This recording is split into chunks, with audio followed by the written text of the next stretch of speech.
All right. Well, I want to welcome you here tonight. This is the third in our workshop series, and an important third part of the triangle here in these first three, where we cover tonight one of the very most important systems in your body, and one of the systems that is seen to be the most likely to get damaged, for us to do damage to break down, and to run into troubles with. And that's the energy system of the body, our blood sugar system. Some of you think you know a great deal about blood sugar. You've read up on it, you've learned about it.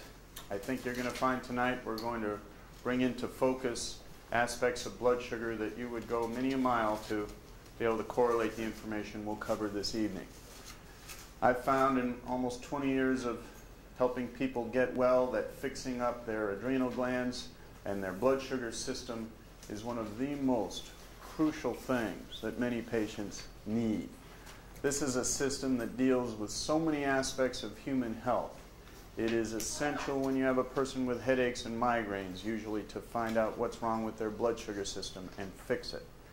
It is common in people who have low back problems that you must fix up their adrenal and blood sugar system. People who have sharp stabbing pains in between their shoulder blades, it is very common that the real cause of that is blood sugar malfunction and not injury. Sometimes it's injury, many times it's blood sugar.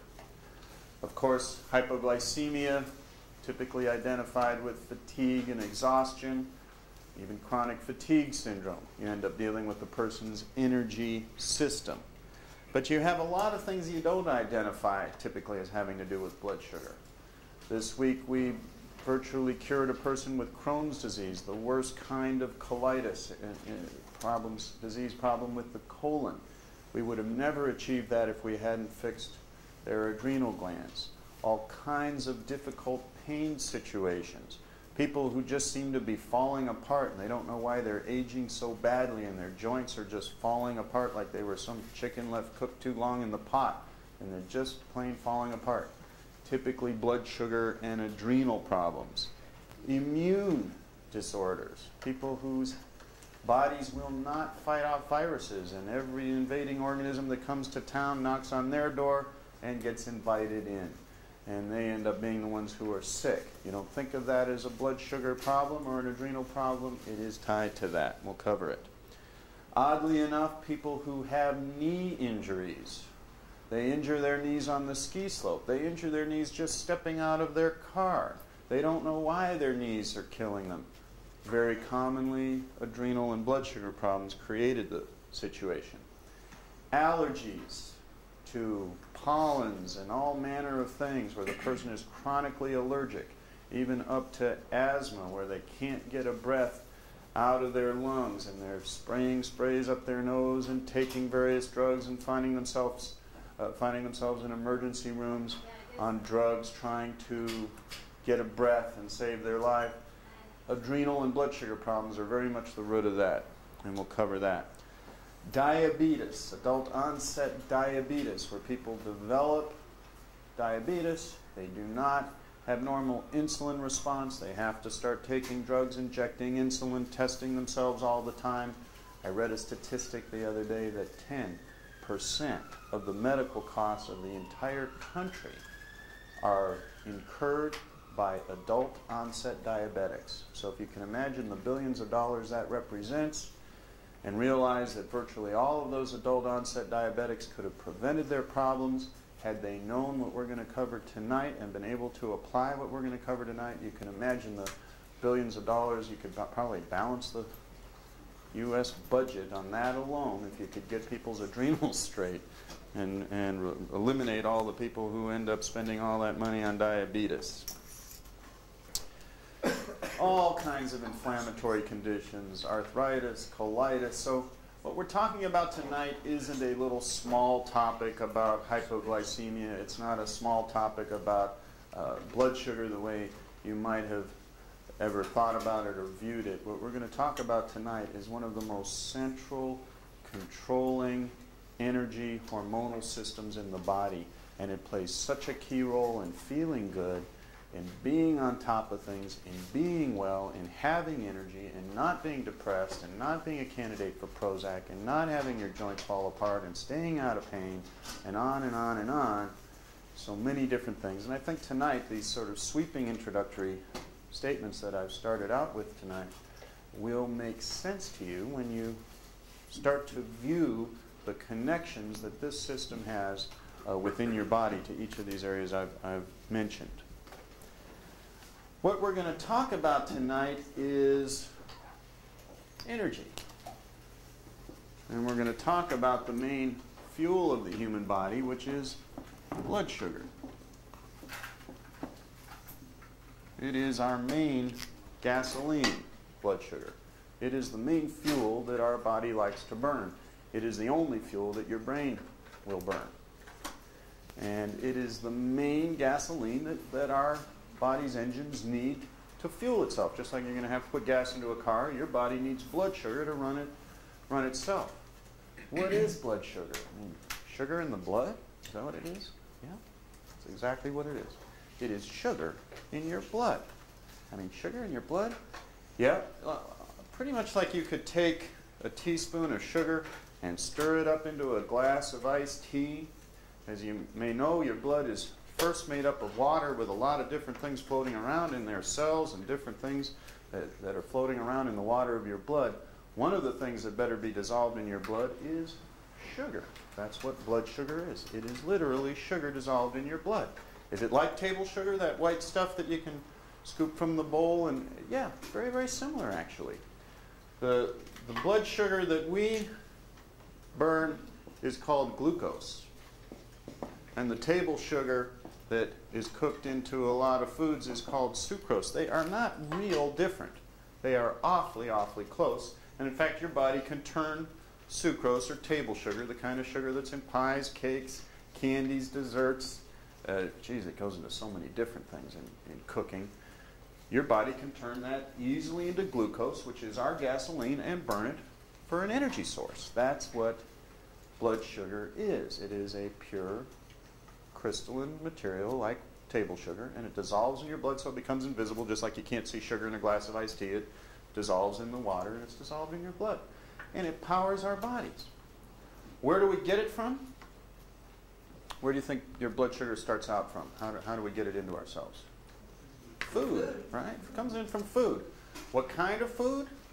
Almost all kinds. There are a few things you can't get sugar out of, but surprisingly, most of the foods you eat, your body could pull sugar out of or create sugar out of. And why is that? Because sugar is essential for life. If your blood sugar levels drop, you're sick. If they drop lower, you're in a coma. If they drop lower, you're dead. It is absolutely essential that your body have some gasoline to burn. It has to have blood sugar. And so we've been designed to be able to digest our foods and pull sugar, glucose, out of most everything we could eat. For instance, you could get blood sugar out of sugar foods. What are some sugar foods that you could eat? Fruit. One of the better ones, yeah. And what else? Candy and desserts and all that. Sure, there's sugar in all that. Some vegetables. Some vegetables actually have sugars and carbs. Absolutely, they do. More of the starches than the sugars in most of the vegetables. Pasta will come down. Let's add that since we're already talking about those. The starches. Put down the pastas and the grains. But let's stay with the sugar foods. What other ones have sugar in them? Whipped cream. Yeah, actually your milk products have a type of sugar in it. It's called lactose, right? That's the main kind. You start noticing this OSE ending that's starting to clue you into sugar words. There was sucrose was table sugar. There was glucose is blood sugar. Lactose is milk sugar. Fructose is fruit sugar. You start seeing this OSE ending on the end of a word, it's your clue that you're talking about a sugar. Well, you can get sugar out of all these sweet things, and then you can also get sugar out of starch foods. Like what? Potatoes. Pastas. Rice. Bread. Barley. Wheat. oats, all of that. What else? What other starch foods are there? How about most of the root vegetables, huh? Not just even the potatoes. You got sweet potatoes and yams, and you got carrots, and you've got beets, and you've got turnips, and you've got, most of those roots are all starchy. And what are your other starch sources? What are some others? How about beans and legumes? Very high in starches. All of your grains. Now when a chemist draws you a picture of a chemical picture of a sugar, he'll draw a glucose looking like that. When a chemist draws you a chemical picture of a starch, he'll draw you a chain of sugars. Because starches are chains of sugar. Wow, that's really what they are. Starches are a bunch of sugars all chemically stuck together into a big chain of sugars.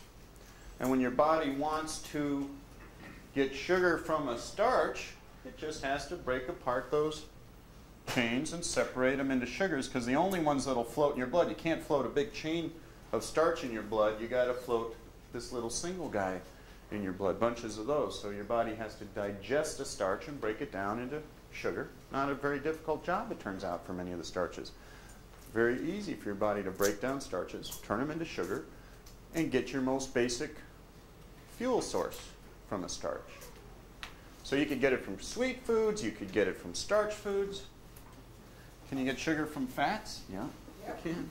In fact, fat is a storage form for carbohydrates. Carbohydrates, by the way, are the two groups we just talked about. When you group the sugars and starches together, all the sugar foods and all the starch foods grouped together you can call carbohydrate foods. Those are the ones we call the carbohydrates. Sugars or starches, sugars and starches, they are carbohydrates. Fats and oils, your body will actually store extra carbohydrate, extra sugar, as fat. It's one of its favorite places to take the fuel you didn't need to burn, or there was more than your body was using, and store it and make you charmingly plump, or maybe overly charmingly plump, and store it as fat, which is another place that your body can break out sugar. It can actually burn fat. And what are your fat and oil foods? Got some in mind? Meats. There's oils in fish. You've got oils in nuts, someone said. Absolutely. Dairy's going to have fat and oil in it for sure. Olives. Various seeds, huh? Avocados. You get oil itself in our food from things like olive oil and safflower oil, right? Those are fats. Corn oil. All those different salad dressing kind of oils, they're fats. Butter, margarine, cream, they're all fats. Are all fats equal in terms of health? No. Some of them are better for you. How many of you think margarine's better than butter? No one anymore, huh? Everybody learned. None of you guys buy any margarine, huh? Good. You're smarter than the average bear. There are people still buying that stuff out there, which is you do not want to take a good quality vegetable oil and process it, what they call hydrogenate it, and turn it into margarine and come up with an oil that is dangerous to your body, that is useless to your body, worse than useless, harmful. Of all these oils, what are some of the best ones? The fish body oils from cold water sea fish, excellent for health. The olive oil, excellent for health. Your cold pressed safflower oils and things like that, excellent for health. Is canola oil real good for health? It's in a lot of things now. There's some articles that suggest it may be very toxic. I don't know that it's really been proven yet that canola oil is very good or bad for people, but I'm staying away from it right now because I think there's enough information to suggest that it may turn out to be not a good oil to choose from, and one of the ones to stay away from. And by the way, when you're buying salad dressings, you're going to find a lot of them have canola oil in them now. all your chips and things, Yeah, they've been putting canola in. It's a cheap oil, so they can dump it into a lot of stuff. And yeah, it comes from the rapeseed plant. And there's information that suggests, I don't know if it's proven to me that this stuff's harmful, but I think it's strong enough suggested at this point that I'm holding back until all the research is done and we can find out whether that oil really is any good for us or it turns out to be very harmful to us. Nut oil is actually quite good. Modest amount of meat oils. Certain oils, by the way, are what we call pro-inflammatory. We're going to be talking quite a lot tonight about inflammatory illness, where people have inflammation and pain. And we know that certain oils tend to be very anti-inflammatory and certain oils tend to be pro-inflammatory. In other words, they increase inflammation and pain. And amongst those are eating too much meat oils, chicken oils, dairy oils, shellfish oils, lobster and things like that. Those are the highly pro-inflammatory oils. And you've got on the anti-inflammatory side certain other oils, things like flaxseed. And a lot of these oils tend to be pretty neutral or anti-inflammatory. The fish, the olive, the safflower tend to be either rather neutral in terms of inflammation or reducing inflammation. Whereas if you're very inflammation and pain prone, you may find if you're eating a lot of meat and a lot of lobster and a lot of dairy and a lot of chicken, you will increase pain levels rather than reduce them by eating those. You want to be more moderate in their use. But your body can break sugar out of fat. Can your body actually get sugar from a fourth group of foods, from proteins? Yeah, you can. We are wired to get sugar out of our food so we don't die. And if you were an Eskimo and all you ate were fish and meat and whale, if all you ate were meat and bacon, and there weren't any carbohydrates in your diet to speak of at all, everything you ate was protein, maybe just protein and some fat. Your body has the ability to break down out of these protein foods, which will include what? Meats, fish, dairy. What else are protein foods? Eggs. What else? Nuts have some protein, although they're actually higher in oils. You want to think of them a lot as oil source, but there are proteins in them. Beans and rice have protein in them, but they're very high in carbs. So think of them more, as we're talking about how to balance food tonight, much more as a carbohydrate source. How about when you want to talk about vegetarian protein, where do you get it? Soy, tofu, and tempeh. Soy. Whether the protein's good?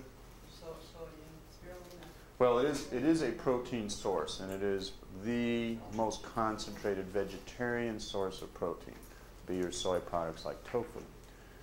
So your body, oddly enough, can build sugar out of protein. Is it its first choice? No, not its first. Because protein predominantly is what? Building material. Protein is mainly a building material. You build stuff in your body out of protein. You build eyes, and you build skin, and you build hair, and you build liver cells, and you build every cell. So every part of your body, it's a very essential building material. And just like you wouldn't probably want to go down to Home Depot and order up the most expensive wood from the lumber department and just saw it up and start throwing it in your fireplace on a cool winter's night to warm yourself up, it wouldn't be your first choice for a heating fuel because it's expensive. The human body doesn't typically make protein its first choice as an energy source. It makes it first as a building material. But if you were in a bind where there were no other energy sources, you didn't have carbohydrates, you didn't have sugar foods, you didn't have starch foods, you didn't have fat foods to draw from, your body would move down the line and say, okay, I can actually break down a protein, reconfigure it, and turn it into a sugar. And it can do that. Your body has the ability to turn proteins into sugar in a pinch. So we can get protein from any, sugar from any of these sources. One of the biggest surprises, I think, in all of nutrition was the surprise of something called the glycemic index. How many of you know about the glycemic index already? Only a few of you. Less than half. Well, for those of you that were ever interested in blood sugar, and I've been interested in this subject for a lot of years, several decades now, because I realized it was very important in getting a lot of sick people well that you get their blood sugar straight.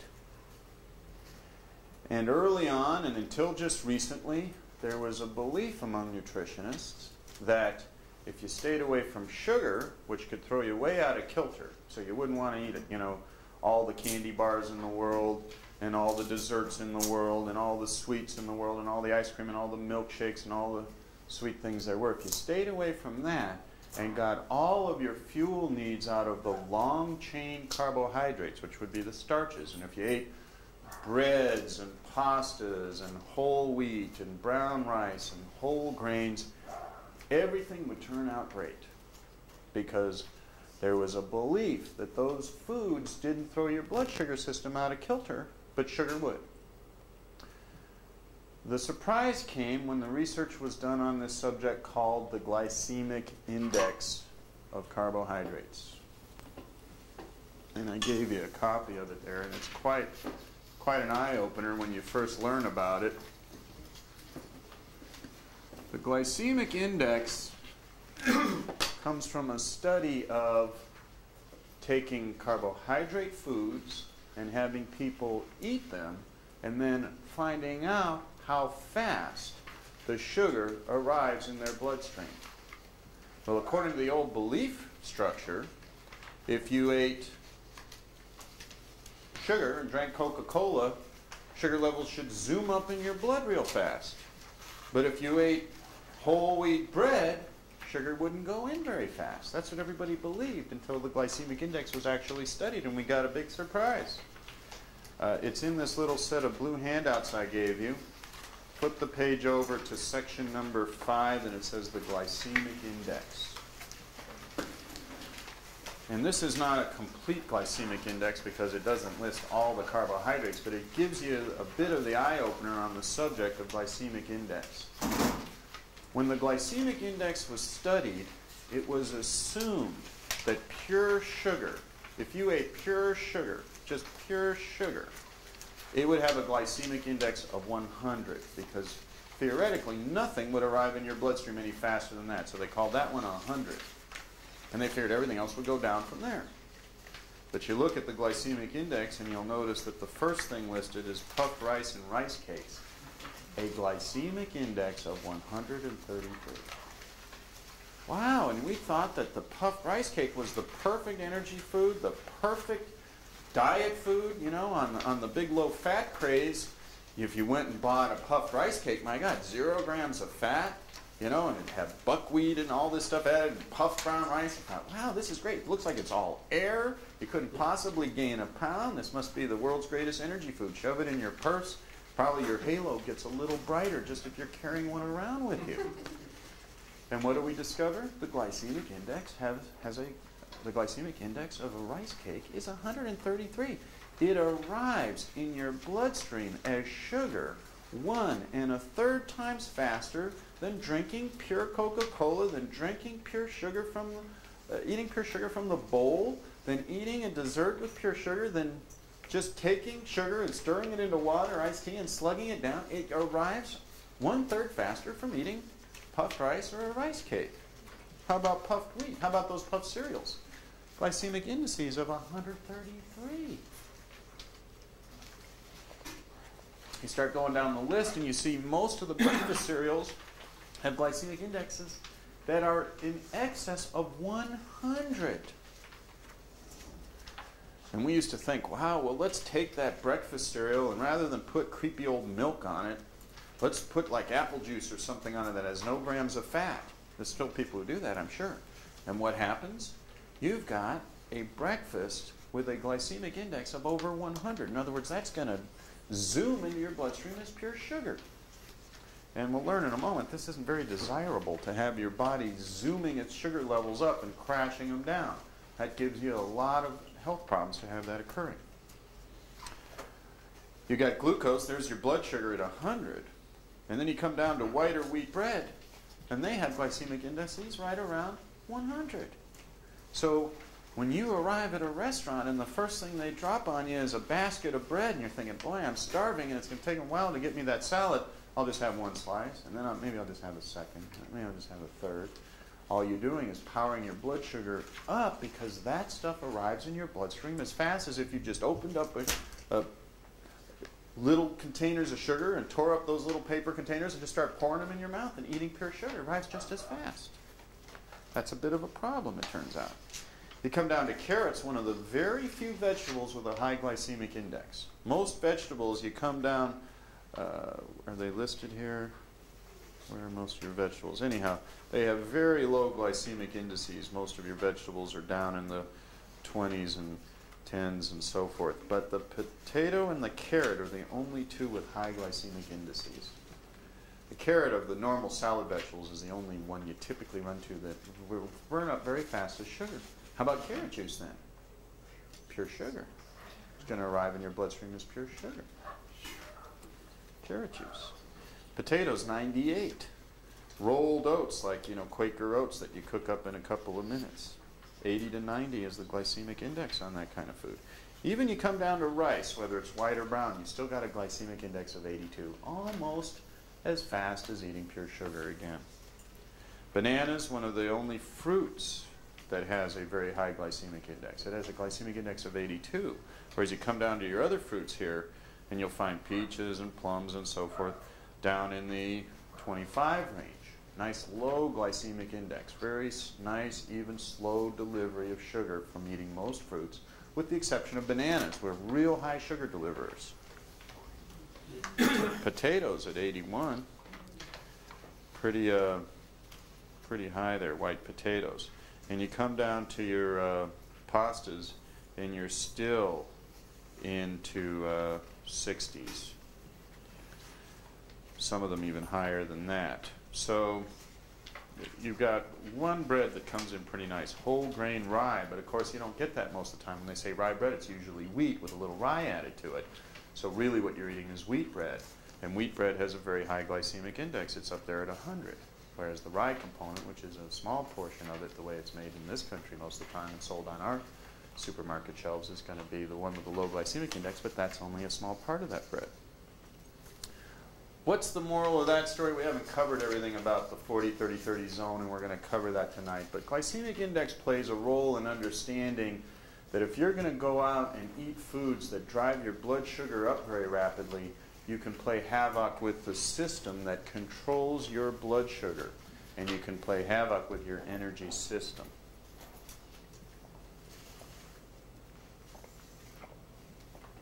The real key, by the way, to glycemic index is going to be how fast your body will need to produce insulin.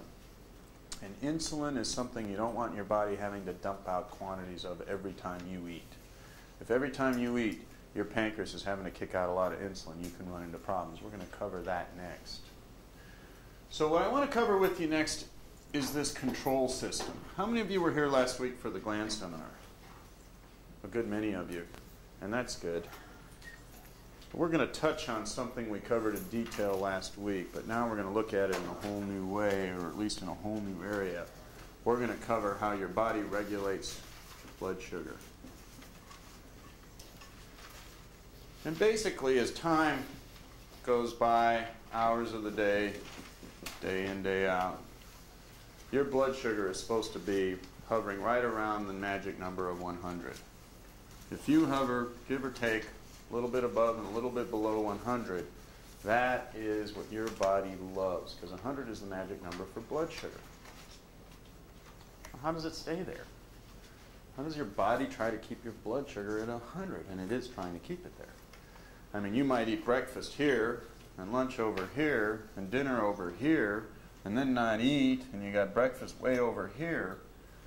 How is it that your body keeps this thing right around 100? And how does it do it when you decided one meal you're going to eat nuts, and one meal you're going to eat granola, and one meal you're going to eat a Big Mac, and one meal you're going to eat a salmon steak with vegetables? I mean, how's it ever going to get any control in on this? And the fact is, it is under control. The intelligence, the life intelligence of your body is very actively monitoring and controlling blood sugar minute by minute, hour by hour, day in and day out, because this is not a casual matter when it comes to health. This is a life and death matter when it comes to your health. Minute by minute, hour by hour, it's being controlled. That control is exerted by three major organs. One of them is your pancreas. And your pancreas is involved in blood sugar control. It's an L-shaped organ that fits about here in your body. And the pancreas is involved in this. When you eat breakfast and your body starts pulling sugar out of that food you ate, your blood sugar levels would start to rise.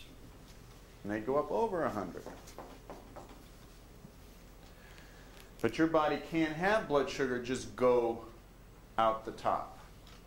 It doesn't allow that. It can't allow that. If it does, you're a very sick individual. You have diabetes if it keeps just zooming upward.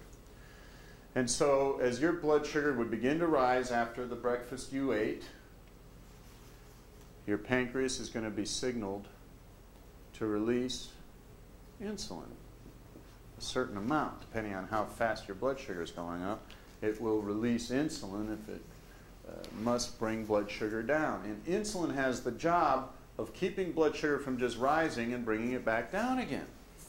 That's what insulin does. Your pancreas kicks out this hormone called insulin. We talked about hormones last week. The pancreas makes this hormone, a chemical messenger substance that in this case takes sugar out of your blood, delivers it to the cells of your body and says, burn this fuel. It's yours now. I got to get it out of the blood. It cannot allow your blood to just become this sticky, gooey, syrupy, maple syrupy mess where it's just so clogged up with sugar, it's just a gooey, sticky mess. So your pancreas says, hey, I can make insulin. That's my job, one of my main jobs. I will get sugar out of the blood. And it brings sugar back down to bring it down to the 100 mark. Well, it turns out you don't want your pancreas having to overwork at this job.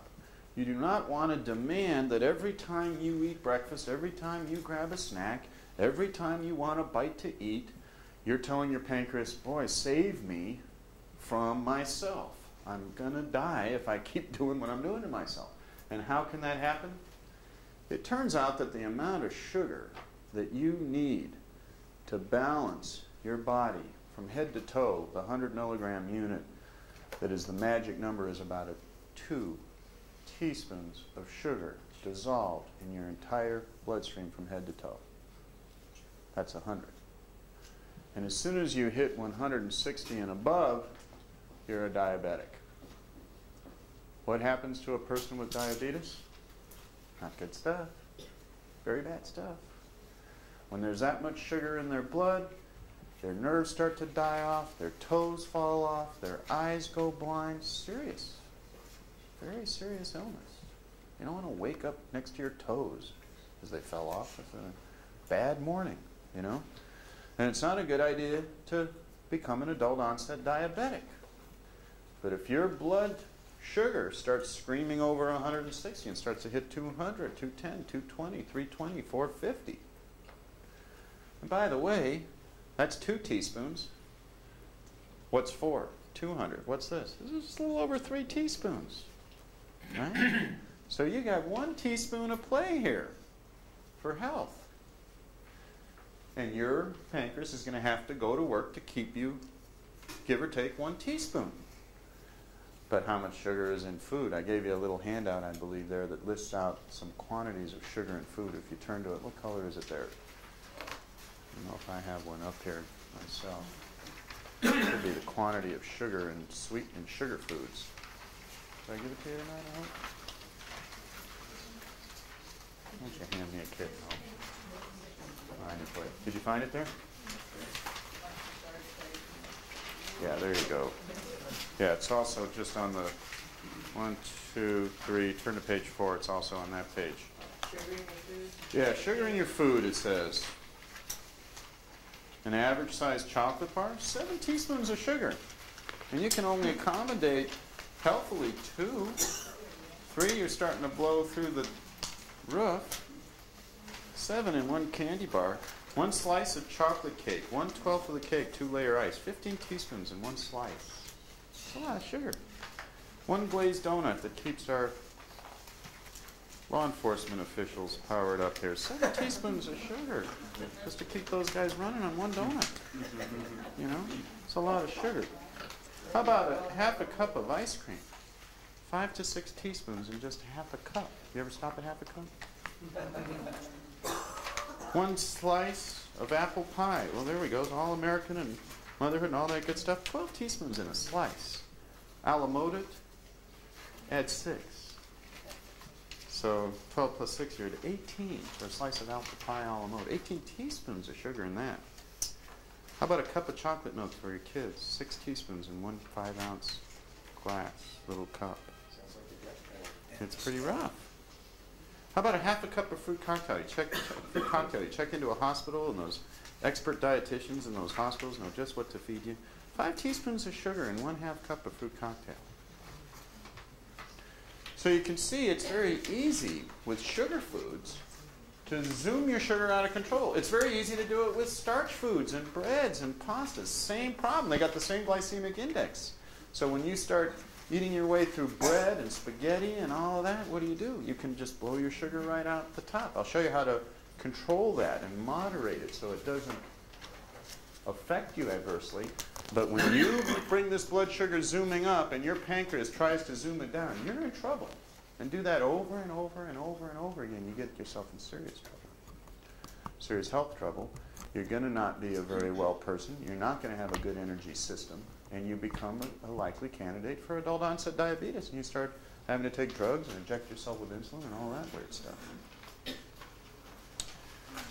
Now, as you drop down from 100, if you drop usually about 20 points in any given hour, a person will experience low blood sugar symptoms that are distressing to them.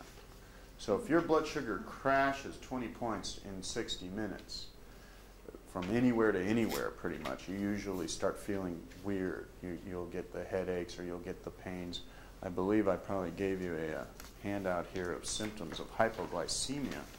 Let's see where those are in this pack tonight.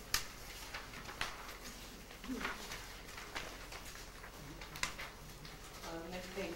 Next page. Oh, there we go. Back of the page we were just looking at. Exhaustion, 67% experience that. Depression, 60%. Problems with sleeping, half of them. Anxiety, another half of them. Irritability, 45% of them. Headaches, nearly half.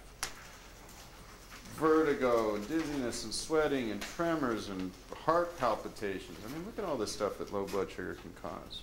Then you got forgetfulness, nervousness on the other side of the page, worrying and ravenous hunger and indecisiveness and lack of sex drive and impotence and craving for sweets. As a person's blood sugar crashes, their whole energy system begins to malfunction, and they're going to have problems powering up their body when their blood sugar starts to go down. As it drops below 60 and starts to hit 50, the person's not just exhausted, they start to go in unconscious, they reach a coma, and a little below that, they're at death. Where are you here? 1 teaspoon. Wow.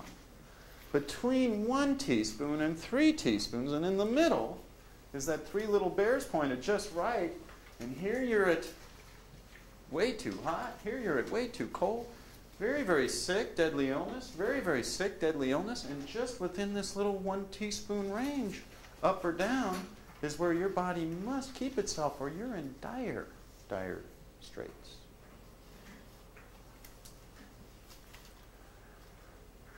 Because down here you go fully unconscious, knock, knock, nobody's home, a little bit lower than that.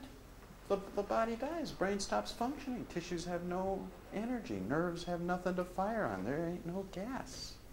The engine stops. Well, you know, you can take a car and go run to the gas station, put some gas back in it. Once your brain stopped for 10 minutes, hey, it doesn't matter whether you go get some gas and refill the tank. The game's pretty much over, pal. And so this very narrow range is vigilantly under control by the human body. 2 players play on the bottom side of this graph, the adrenals that sit on top of your kidneys, your 2 adrenal glands. Very important, they are involved in bringing blood sugar up when it's crashing down.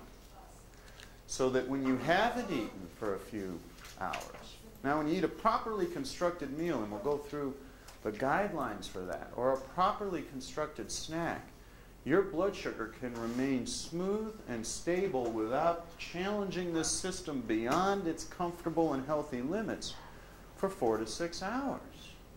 But when you blow it, you're lucky to stay where you want to be for 1 hour, because your blood sugar will zoom up and be crashed down with the insulin, and your adrenals may not be able to save the day once you burn them out, and you'll find yourself up and down and all over the map when it comes to blood sugar.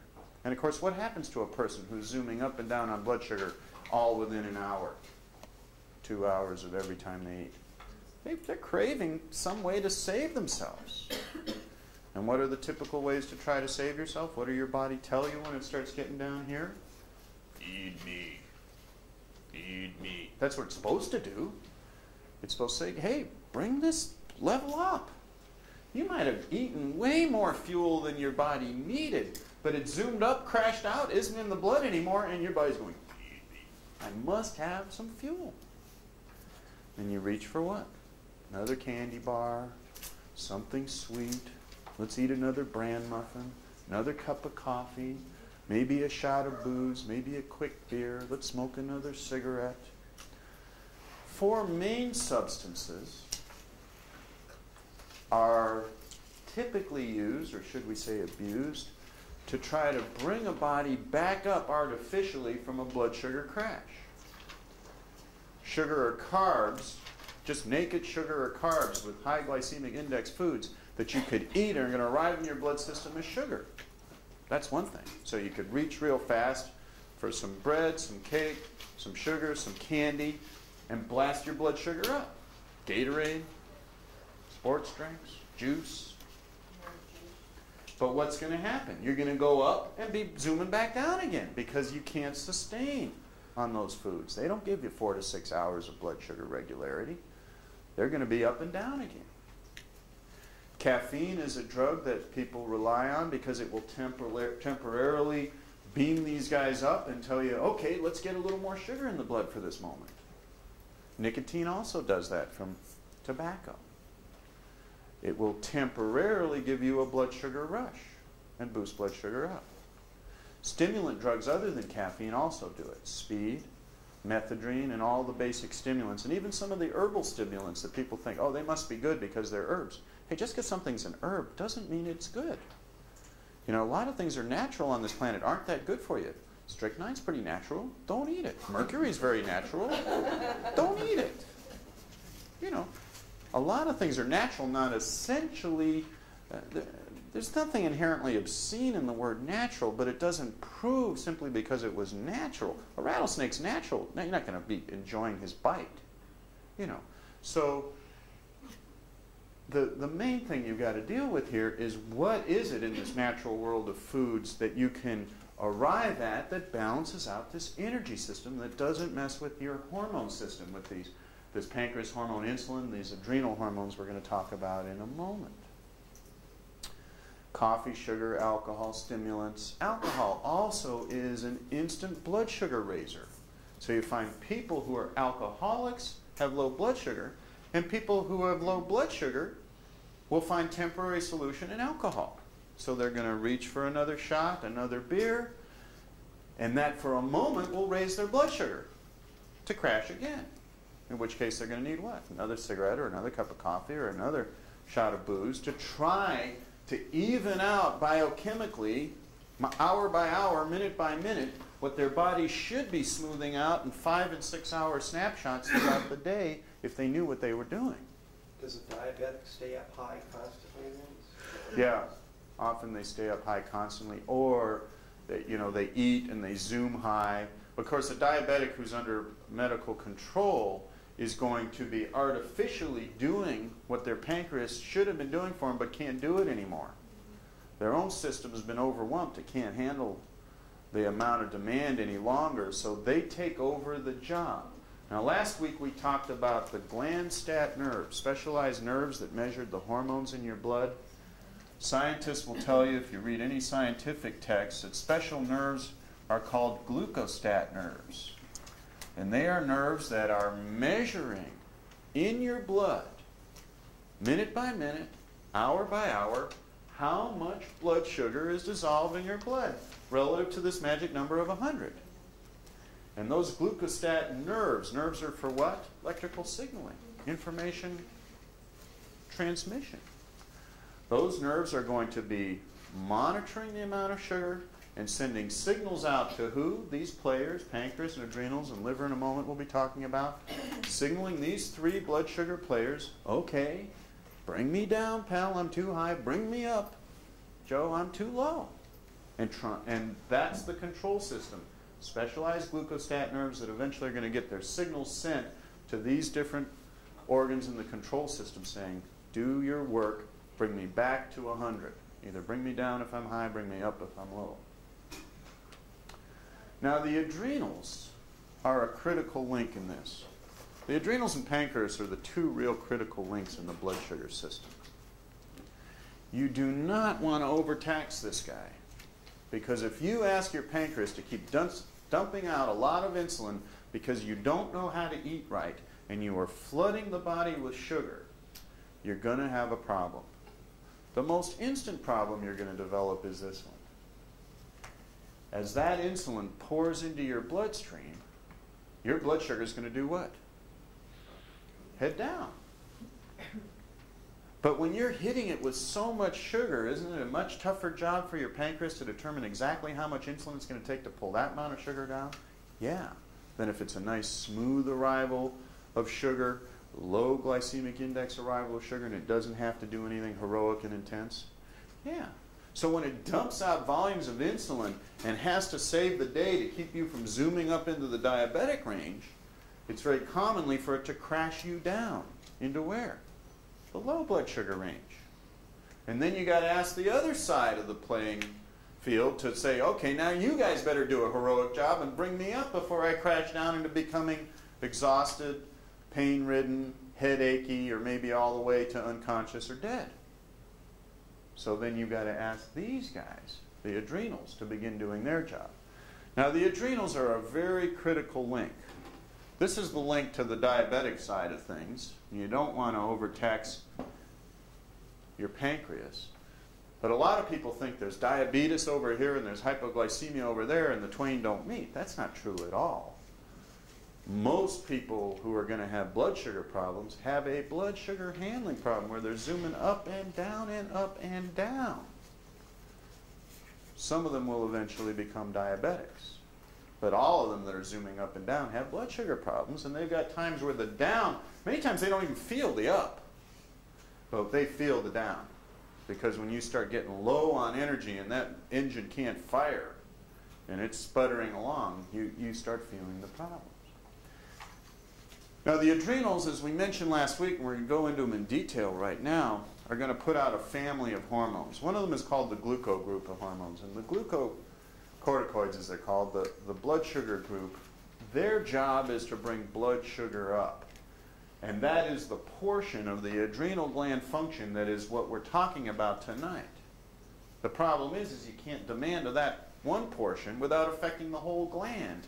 And the gland is doing a lot of important things for us. One of them is the very important job of keeping your blood sugar from crashing.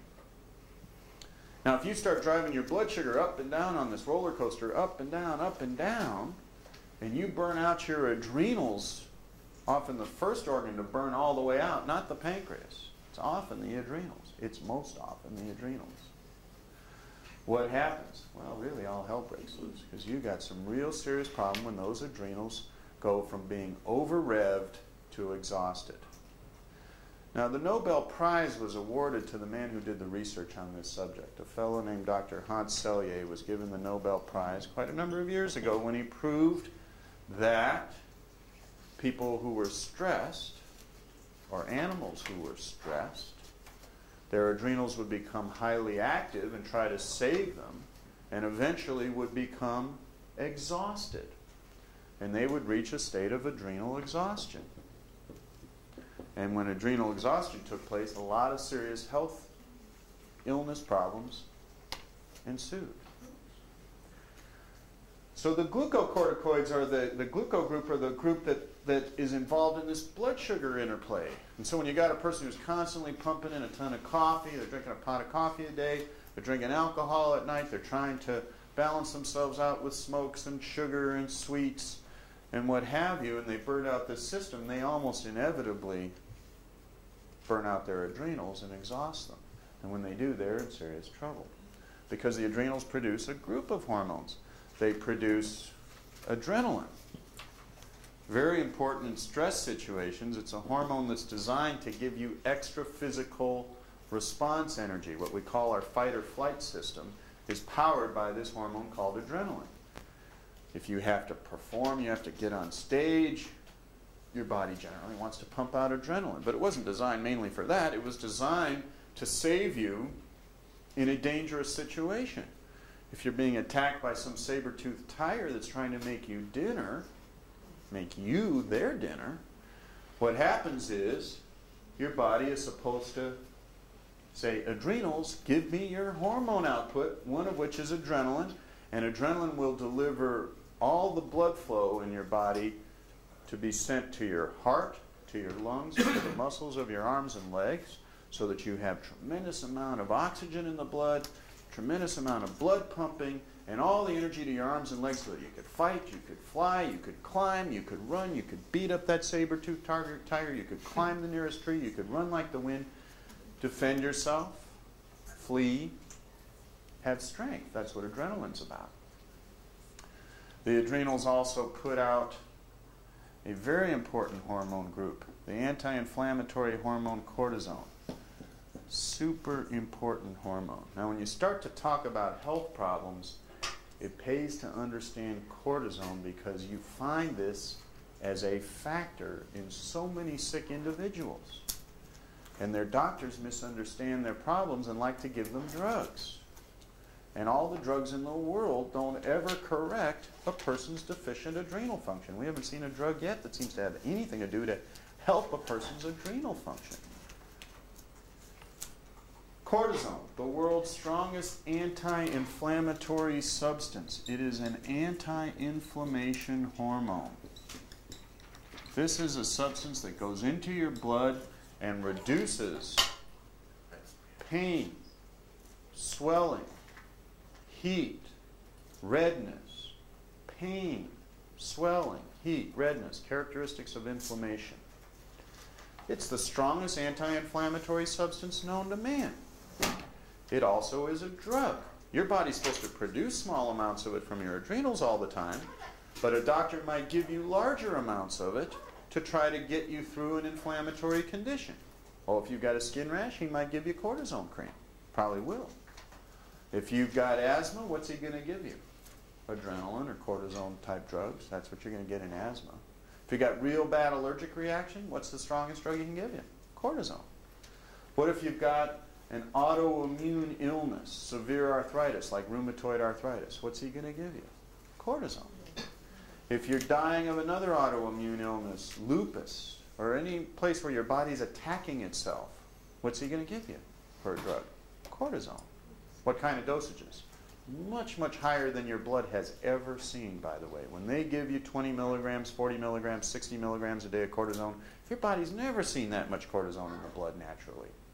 Way over the top. But your body's still supposed to produce small amounts of cortisone all the time to keep your body from just being in inflammation, to keep every weak link that happened in your body from becoming all painful and swollen and inflamed and problematic. What happens when your adrenals get low and you're not producing enough of this? To one degree or another, you become a pain looking for a place to happen. And those weak links in your body and places where you've had any trauma or damage, or places where you don't take care of yourself, or you deliver smoke into your lungs, or where you've been harming some organ, that organ becomes inflamed because it was already weak, and now you don't have any cortisone to keep it from becoming inflamed. And now it's a point of inflammation. It starts paining you and giving you trouble. This becomes a very common underlying factor, a very common denominator in sick people's health. You find a person and they've got bronchitis. They can't get rid of that cough. And they go to their doctor and he gives them antibiotics. And a month later they go back to their doctor and he gives them antibiotics. And now it's 2 months later, they go back to the doctor, gives them a different antibiotic. It's 6 months later, they've gone through 4 different antibiotics. What's going on? They can't get rid of that cough. What's happening? Is it that they can't fight germs? Is it that they really need more antibiotics? Turns out the doctors misdiagnosed the whole blooming mess from the beginning. What they had were rundown adrenals. They weren't producing any cortisone. Their lungs were weak for some reason, usually something you can identify that's weakened or aggravated their particular lungs, and half the time they're doing it to themselves or have done it to themselves, and now that's a weak part of their body. But in the absence of enough cortisone because they thrashed their adrenals, what happened? They can't get rid of that darn bronchitis. When you see an itis ending at the end of a disease, which means inflammation of, that's the ending itis, inflammation of, bronchitis, inflammation of the bronchioles, arthritis, inflammation of the joints, rhinitis, inflammation of the nose, otitis, inflammation of the ear. It goes on and on. Laryngitis. When you see colitis, gastritis of the stomach, colitis of the colon, when you see people with these inflammation conditions and this itis doesn't go away and they can't get any better, and you turn out to be much smarter than their medical doctor already, you think, I wonder how their adrenals are when they've had 7 years of this itis going on and no one's gotten to the bottom of it. I wonder if their adrenals have something to do with it. And you know what? 99% of the right time, that will be the right question. The answer is going to be absolutely yes. Their adrenals are underlying that unresponsive inflammatory condition. Probably one of the exciting cases of this last couple of weeks is a guy who drove a great distance to me. And it's funny, the fellow that sent him to me showed up here the other day, and he says, it took me weeks to convince this guy to come see you, Arlo. And it's a friend of his who had a problem called Crohn's disease, the worst kind of colitis, a kind my dad had, and they were going to take out his colon, and I had to stop the surgeons from cutting on my father some years ago and get him out of the medical world and into health to save his colon. And this guy came to me just a few weeks ago, and he had Crohn's disease. He's a young guy, and they had already taken out feet of his colon and thrown it away years ago. And he was heading into a whole new Crohn's disease flare-up, and his doctors were telling him, we're going to load you up on cortisone again, and we're probably going to end up taking the other half of your colon out this time and leaving you with a plastic bag. And his friend said, go see Arlo, go see Arlo. He says, let me just take the cortisone first, then I'll go see Arlo. No, see Arlo first, don't take that cortisone. So anyhow, he showed up here. In a couple weeks, we had this guy, A, completely pain-free, B, colon working completely normal, all diarrhea stopped, C, no cortisone at all. His doctor called him and said, I better put you on that cortisone. He says, why? I don't have any symptoms at all. And meanwhile, his other low blood sugar symptoms, his migraine headaches that he had for years, gone. And he had pain shooting down his leg, because when you come to the seminar where we go through the digestive tract and the colon, which is coming up in a week or two, we're going to point out to you that you better check the person's nerve energy to any digestive organ that isn't working right. And guess where the nerve energy to the colon comes from? Low back. We checked out his low back. Oh yeah, he had one numb leg, numb down to the toes. Will his doctors figure out that that had anything to do with his Crohn's disease? Not in a million years. They're not going to figure that one out. So what did we have to do to the guy? Boost his adrenals. I'll show you how we do that. Correct his blood sugar system. Teach him how to eat. He became a very good patient. And as a result, he got unbelievable results, faster than anyone would have ever guessed. In 2 weeks, he's virtually cured. He ate right. He took the adrenal supplements. I adjusted his back, took pressure off the nerves to his colon. The numbness went away in his legs. His migraines disappeared. All of his colon problems vanished, and he's off all medications. Whoa, 2 weeks. A lifelong incurable condition. Open the medical text. There's no cure for Crohn's disease. You just watch them get better or get worse, and as they get worse, you give them more cortisone, and if they get worse, you just cut out their colon and throw it away and give them a plastic bag. That's the treatment. That's state of the art. That's specialist work. That's the greatest experts on the case you can bring in. Take that to the bank. Yeah. Is the guy a little bit happy? Yeah. Is his doctor a little bit happy? I'm blissed out every time we do that. I love cheating surgeons out of cutting up people. My favorite job. You know, I figure when you get to keep all your body parts, you're winning the health game. When they start disassembling you one piece at a time, you're losing it. They're the winners, you're the losers. It ain't a win-win game at that point. Cortisone, a most understood, misapplied, poorly thought through, critical aspect of health, and a very key component of your blood sugar system. You can mess up your cortisone with a donut. You can mess it up with a pack of Marlboros. You can mess it up with a pint of vodka. You can mess it up living on pasta and broccoli. You can mess it up with stress. Stress. Dr. Selye won the Nobel Prize proving that the adrenals were the stress-relating glands. That if a person remained under constant emotional stress, their adrenals would try to pump out all these hormones and eventually pump themselves dry and wear themselves out. That means you can blow your blood sugar system worrying about the IRS. You can blow your blood sugar system worrying about your son on drugs.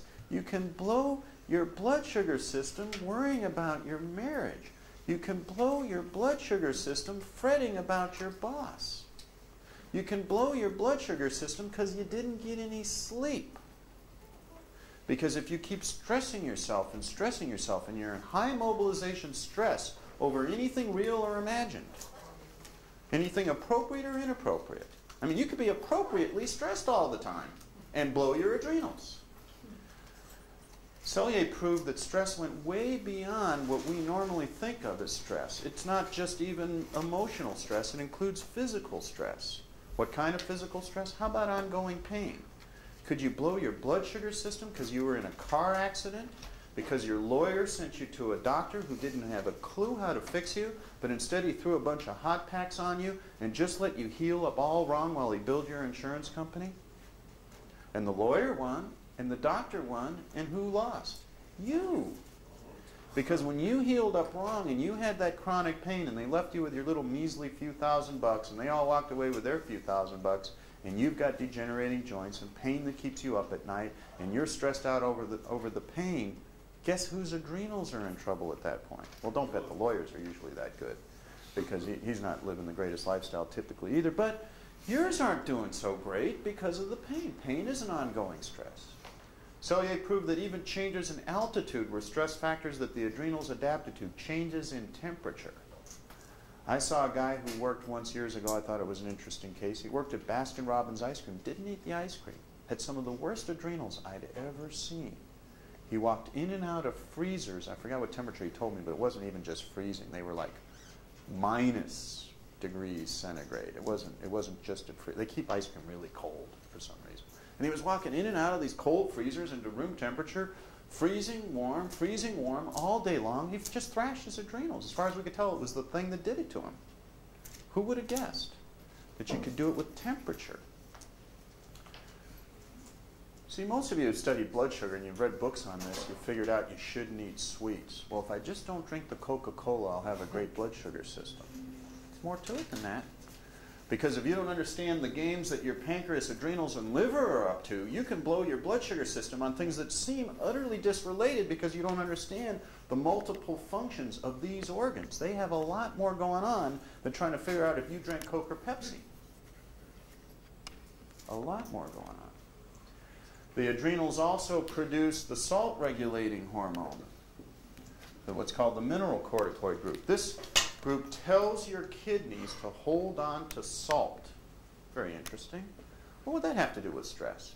Well, I think when you look at the original stress design of the adrenals, you'd see they were designed to protect you from that saber-toothed tiger attack.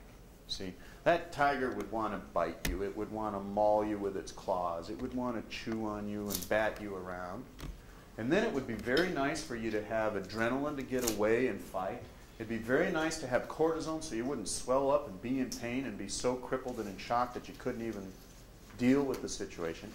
It would be very nice for it to put out a salt-controlling hormone so that you couldn't pee out any salt, because if you were starting to lose blood and lose electrolytes, and now you start to lose more salt, you could go unconscious from that. So it says, well, save all this guy's salt. But what happens to the person with low adrenals who's peeing out all their salt into the toilet bowl? It's all leaving in the urine. See, there's a common myth that doctors were trained to, that all of you have heard of, and that myth is if you have too much salt, you're going to swell up. And so every little lady who's got swollen ankles thinks, I got to stay away from salt. I got to stay away from salt. It'll make my swelling worse. Not realizing that the low adrenal patient is losing salt. They do not have the salt-regulating hormone in sufficient supply, and every time they go into the bathroom, they're peeing out a tremendous amount of salt. And what happens to those people? Many of them crave salt. And their doctors say, don't eat it, don't eat it. But they crave it for a reason. They are low in salt. Yes? I'd like to say that since I've been taking the Cal-Namo, I don't crave potato chips anymore. Yeah. Once you start to balance the system out, you don't crave the salt. But you'll find very low adrenal patients. I have a very good friend who's a rheumatoid arthritic in her young life, and she was given up to never walk again, never be normal, put on bizarre drugs, cortisone, gold shots to mess up her female system, to ruin her life. State-of-the-art rheumatoid arthritis treatment, and she craves salt, like your really bad low adrenal patients will do. They'll eat salt right from the shaker. They'll pour it onto food like nothing you've ever seen. You think they're nuts. They're not nuts. Their body is telling them what they're low in. They're low in salt. And as adrenals really fail, they get really low in salt. It happens to the worst cases. And you've also got backup estrogen, and the female becomes important in menopause because this is the source of female hormones, the adrenal gland, after a woman goes through menopause. Menopause is going to be hell to the person whose adrenals are exhausted because they have no parachute. There's nothing to give them a soft landing. When their ovaries stop producing estrogen, if their adrenals aren't producing any backup, there's no natural estrogen in their system. And they dry up and they age and they feel rotten and they get worse hot flashes and menopausal symptoms than a person whose adrenals are good.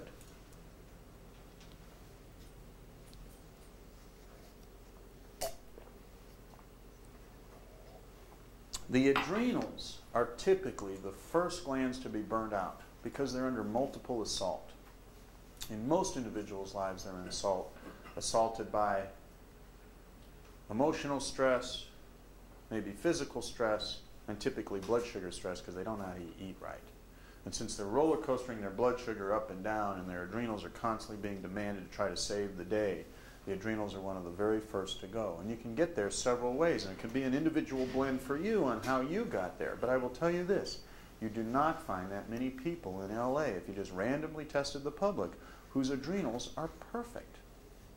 You will find most people, adrenals are somewhat low. Some people, they're very low. Some people, they're shot. Some people, they're ridiculous. They're in such bad shape, adrenal function-wise.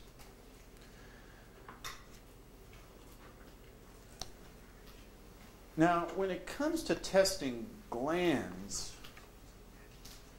if you wanted to test this control system and you went to a doctor, medical doctor, you said, Doc, I think I have hypoglycemia. I don't think my blood sugar regulation is all that good. And you tell them a couple reasons why. I got these headaches, I get exhausted, I'm sort of depressed. I've read some books, I figure I must have hypoglycemia, Doc. Will you check it for me? First of all, about 9 out of 10 of them look at you and secretly in their head, this is what's going on. Oh, another person who believes in that religion of hypoglycemia, another kook. Because they study blood sugar regulation and then promptly discard it because it doesn't relate to the day-to-day game of giving people dope. They have to pull out their prescription pad and give people drugs all the time, and there really isn't a drug to fix blood sugar. Oh, sure, we can put you on Prozac for your depression, we can put you on Percodan for your pain, and they can put you on this for your stomach acid and that for your headache pain and this non-steroidal anti-inflammatory for your knee pain. They can match you up with 6 or 7 drugs that may all be covering up this weakness. And of course they won't cover it up. Still a gaping hole there, but they're trying, Band-Aid over here, Band-Aid over there. Don't look too closely. Maybe you won't notice that we didn't fix anything.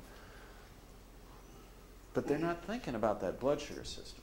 Now, if you find that 1 in 10 maybe who has any thought about it at all, or who thinks he's an expert in blood sugar, he could go out and run for you the one test that can tell you if your blood sugar curve is normal. Now, a lot of patients have come to me and said, Doc, how could you say I have low blood sugar? I just had a physical, and they ran my blood test, and they told me my glucose was normal. And they don't realize that a single stick glucose test where they stab you once with a needle doesn't tell you that your blood sugar is normal. There's only one test in medicine to test blood sugar. Ask any doctor. He'll tell you one stick can't tell you anything. You have to run a 6-hour glucose tolerance test. That's the only medical test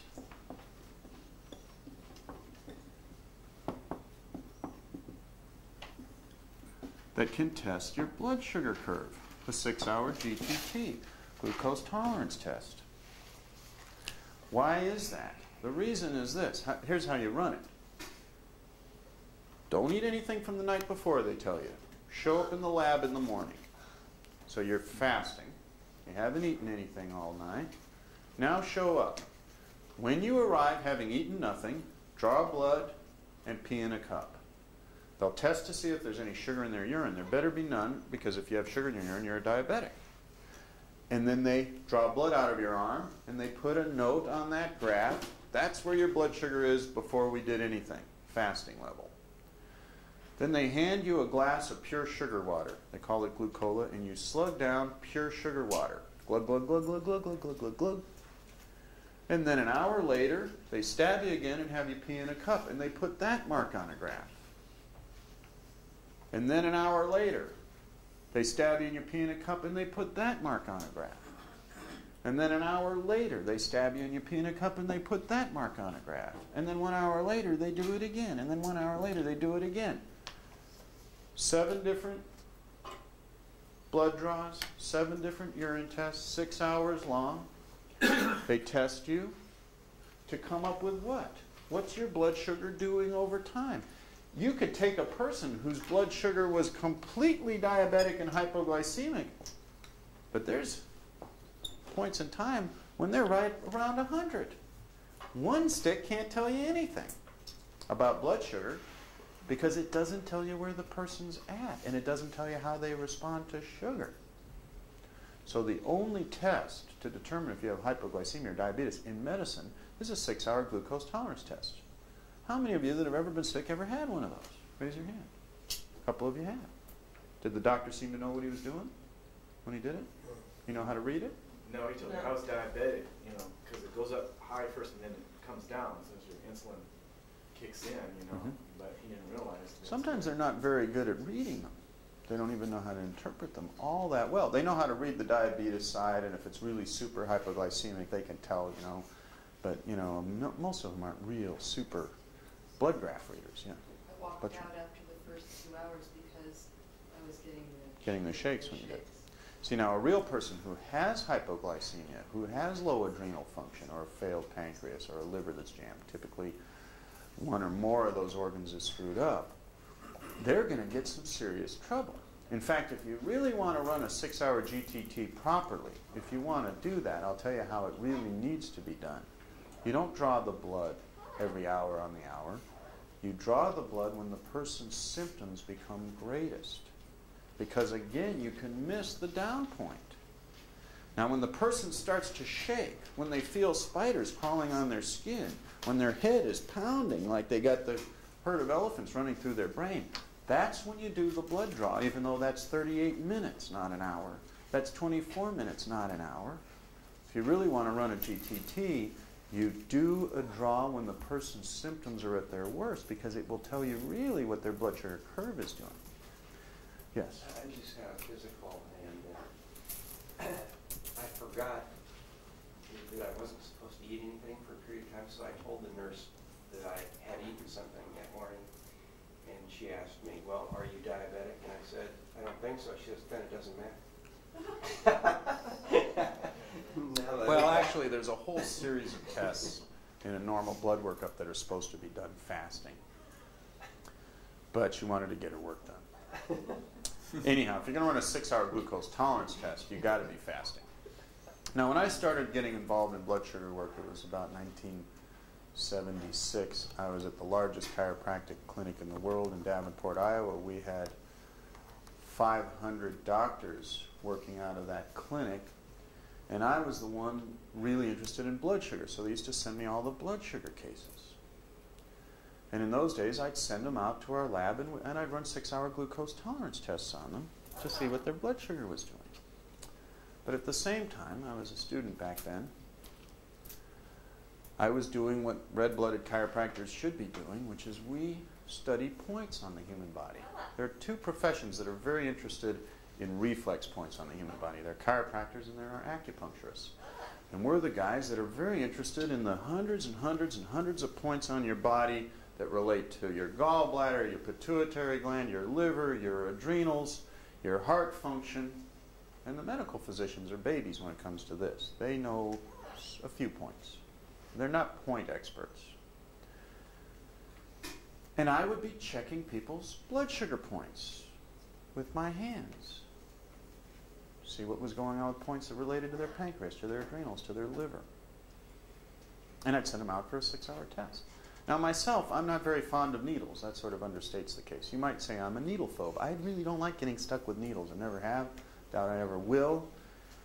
And after running dozens of 6-hour GTTs and testing all the points on these people's bodies, I began to realize I knew what was going on with their blood sugar systems before their blood tests came back, because the points already told me.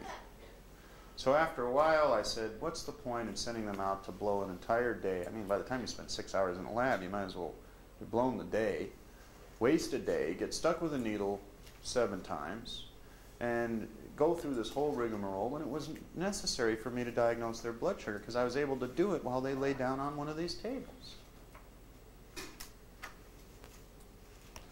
Who's in this audience that I haven't tested for blood sugar? Someone want to come up here that thinks they might have a problem in any of these areas? Someone I haven't. Come on up. Let me invite someone that hasn't been a patient here and that I haven't tested before. Come on up. Volunteer you for this. What's your name? Jonah Gundes. Jonah. Joan. Oh, Bino's wife. Nice to see you. Let's have you lie on your back, Joan. Her husband was just coming in for some care that we were He fixing. shouldn't be here for this tonight. He should. I told him. He lives on cigarettes and candy bars this size. I mean, Certain people do their best to stay away from this seminar. They really have to really do a lot to not show up for this one. The amazing thing is the people who show up to this one, and there's always one part they never heard. I didn't hear you say anything about tobacco. You didn't say anything about that in that seminar. They heard everything else but that. You know, it's so funny how the ears have this selective little gate system sometimes. Yeah. Now, when we want to test glands, there are ways that we could do it. We could send you out for a 6-hour glucose tolerance test, but I don't do that with anyone anymore, really. In the early 1970s, one of our top chiropractic researchers was appointed to be the first chiropractor to the Olympic committees. And he was working with Olympic swimmers. He was testing their muscles. And he'd be testing, and let's say Joan were an Olympic swimmer, and he'd say, Joan, hold your arm up. Let's test your arms, because she was going to be doing this swimming event. And say, Joan, hold as strong as you can and test her arm strength in this direction. And at that point, he'd be testing all the different muscles of the arms and legs. We already know how to test, you know, every named muscle in the body. Hold, this is a different muscle. Hold, that's the pectoralis major muscle, clavicular division, and this is the hold strong pectoralis major muscle sternal division, and one of those is strong and one of them is weak on her. So if she were an Olympic swimmer, he'd be saying, wow, look at that weak one. What are we going to do to strengthen it? He didn't know what we know now, which is, for instance, the pectoralis major clavicular division, her weak one, goes to her stomach. Hold, and she may likely have a stomach problem, and she does. You know you have a stomach problem? no. Does it bother you some of the time? No. You don't get heartburn, anything? Sometimes. Sometimes? But not very much. Well, she does have a problem where her stomach isn't working the way it should. And this muscle tells me that. Well, he didn't know that then. He just was looking at strong muscles, weak muscles, strong muscles. And his job at that time was simple. Let's get the weak ones strong so that everyone's muscle is strong, and then we can win more gold medals for the US of A. That was his mission. That was what he was involved in. And he'd be testing a strong muscle, and Joan's arm is strong in this position. She's quite normal, full, great strength. Nothing wrong with that strength. Not one bit of weakness in that position does she have.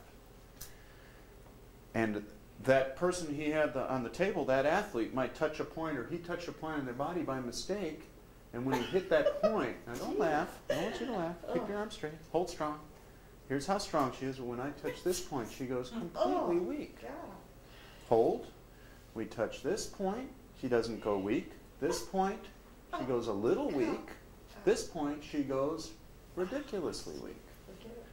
Now, there are three main organs. I didn't go through the liver yet. I will in a moment. That are involved in blood sugar regulation. Pancreas, adrenals, and liver. And there are reflex points I just contacted that relate to those three organs. Adrenals, totally weak. Liver, pretty darn good. Pancreas, a little off. About half as weak as when I hit the adrenal points. What he ran into, he didn't know at the time. It was the early 1970s, the first time we had seen this phenomenon. He didn't know what he had really bumped into, but now we do. We now know that when you hit a point on the body that is in trouble, it is a reflex point that is in trouble. Like you took a bad fall today. Yes. Right? And that was this morning. And my medical doctor looked at you and he said, you need an MRI of this and you need an MRI of that. And he didn't figure you were going to walk straight. Right. And I used these muscle tests and they told me what part of your shoulder got injured and what part of your knee got injured and what happened a minute later. I was able to lift my leg up like I couldn't move it before then. And I was able to lift my leg up and the knee that was badly damaged. Right. And my arm, I could just go this much and then I was able to lift it up. Lift it up. All the way. He came in and his arm came up to here. He'd I taken a couldn't really get it bad up that fall. high. And he couldn't even get on and off a table. He couldn't move his knees. And my medical doctor looked at him and said, oh my So God, did you, rotator Arlo, cuff. he's so crippled. We sent him out for MRIs. He's got a rotator cuff. He's got torn cartilage in the knee. And he was ready to send him off to surgery, like any normal red-blooded American doctor would have done with him. He's a surgical case. This guy isn't going to get better. And he failed all these tests. He ran all the ortho. Oh my God, there's an Apley's test of his knee. His cartilage is torn. And I did muscle tests, and I found exactly which cartilage was out of place, which shoulder thing was out of place. I made adjustments. You jumped off that table, and he started moving his legs and raising his arm. I said, come over here and show Dr. Ricari. He's going to get a kick out of this. Surprise the heck out of him. That's where muscle testing went from the early 1970s to 1997 today. Now we've got volumes of information where we can use those muscle tests to pinpoint specific problems. Now we can use it for blood sugar, and I use it all the time for that. We want to check a person's blood sugar system. Yeah, I could say, you got a spare day? You got a few? I don't know how much a 6-hour glucose tolerance test costs now. It must be hundreds of dollars. It's not going to be 50. It must be if you're taking out the doctors that much. Yeah, I mean, you're going to sit there for 6 hours in their office. You got to have a nurse stab you with a needle, 7 times. It's not going to be a cheap test. So, or you don't want to invest 6 hours and all that much money. How about if we test the 3 points that relate to your blood sugar system? How long does it take me to do this? Wow. 10 seconds? 9? If I'm not talking? How long is it going to take? And we can know what's going on with a person's blood sugar system in seconds. And we know which organs we're going to need to fix. Last week we went through thyroid and pituitary and ovaries and testes and other glands. And this week we're focusing on the blood sugar glands. Now, we'll get a little ahead of where we are, but let's do that for a moment and we'll come back and develop the information about it. Turn over on your stomach for a moment, if you would, Joan. Now, one thing we talked about last week, and it's going to apply to these glands just as it did last week to the glands like the thyroid. Every tissue in the human body needs nerve energy. And if you have a pinched nerve going to a problem body part, you're going to have a problem. Now, we know from the muscle tests that her adrenals are the biggest part of her blood sugar problem. And we also know from chiropractic science that the 9th mid-back vertebra is the vertebra that goes to the adrenals. We'll go through this in some detail because the mid-back is very crucial in blood sugar problems. Now we can check with Joan, bend your knee, and hold real strong and see how strong her leg is. We'll use her hamstring muscle, one of the strongest muscles in the body. Let's try the left one. Hold. Real good left hamstring. Try the right one. Not really as good as the left. So we don't use the right one. We want a strong muscle. We just want any strong muscle to test against. We don't want to test against a weak muscle. So we'll use the strong one. By the way, she's got a weak right hamstring. What does that mean? Something's not right. She's either got a bum knee, which it probably isn't, or she's got a problem at her fifth lumbar vertebra at the bottom of her back, which it probably is. Yeah, that's what it usually is. I could test the knee and find out, but it's probably going to turn out to be her fifth lumbar, which it is. So we know we're going to end up fixing her low back if we want to bring strength into that leg.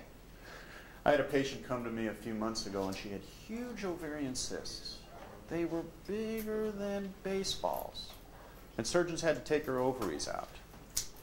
And I tested her leg strengths. Her legs didn't work at all. I said, do you realize your legs are so weak? Well, I get tired a lot when I like to go hiking. But other than that, I don't think anything's wrong with them.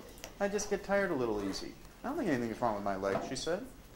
I said, well, look at this. And I was testing her legs, and they were even much worse than this. I test her legs, her strength of her hamstring, nothing. Her other hamstring, nothing. Her gluteus muscles, I hold her leg up in the air and test. She had nothing going. I said, your low back isn't even working. If we're going to dissolve those ovarian cysts, one thing we're going to have to do is get nerve energy traveling from your low back to your ovaries. So she goes, well, I guess that's better than cutting out my ovaries and going through menopause. She was only in her 30s, so she embarked on treating with me, and we strengthened her legs. And a couple weeks later, I said, how's your hiking going? You been on a hike lately? Yeah, I'm much stronger. I'm walking better. But see, it's so funny. When these things go away from you sort of gradually, people don't realize what they don't have going. Did she have a low back problem? Not that she knew about. Did she have a leg problem? Not that she knew about. When I told her that there was one there and pointed it out to her, did she think she had one? Not really. Well, look again. How strong is that? Is that weak? Boom, it kept falling over, falling over. I said, let me tell you, I test a lot of legs. That isn't normal. But she didn't even know that that was part of the problem that needed to be fixed to get nerve energy going to her ovaries so we could dissolve her ovarian cysts. Now she doesn't have ovarian cysts. She doesn't have to have a surgery. Also, her legs are as strong as the rest of her. But to do that, we had to fix her low back nerves. A problem she didn't even know she had.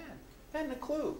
Would have probably fought me on the subject if I just walked up to her without any information. Just said, you got a low back problem. Not me. Who are you talking about? Couldn't have been me. Wouldn't have been her. I think she would have fought me. Now, if we travel down here, let's use the stronger leg. I'm going to try to test that one. Come up to T9 and see when we hit that vertebra, her strong leg goes totally weak. Isn't that amazing? All I have to do is touch it. I'm not even pushing on it hard. Am I pushing hard? No. Is there any pain there? No. No.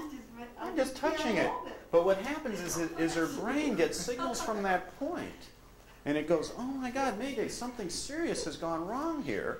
And for that moment, her strongest muscle in her body, her hamstring, this is a good muscle you got here. This is a muscle that walks you around. When I hit that exact point, it just caves in.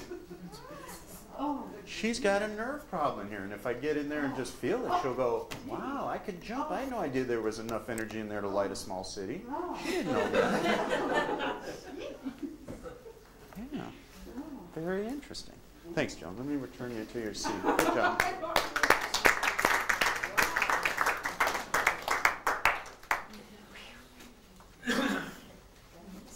The third player in the blood sugar regulating game is the liver.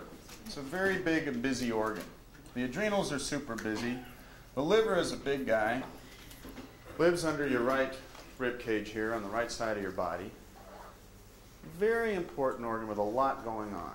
Scientists name over 1,000 known functions for the liver, known in 1997. 1,000 different jobs to do. Very important chemical processing plant, very important chemical storage garage. Very, very busy organ.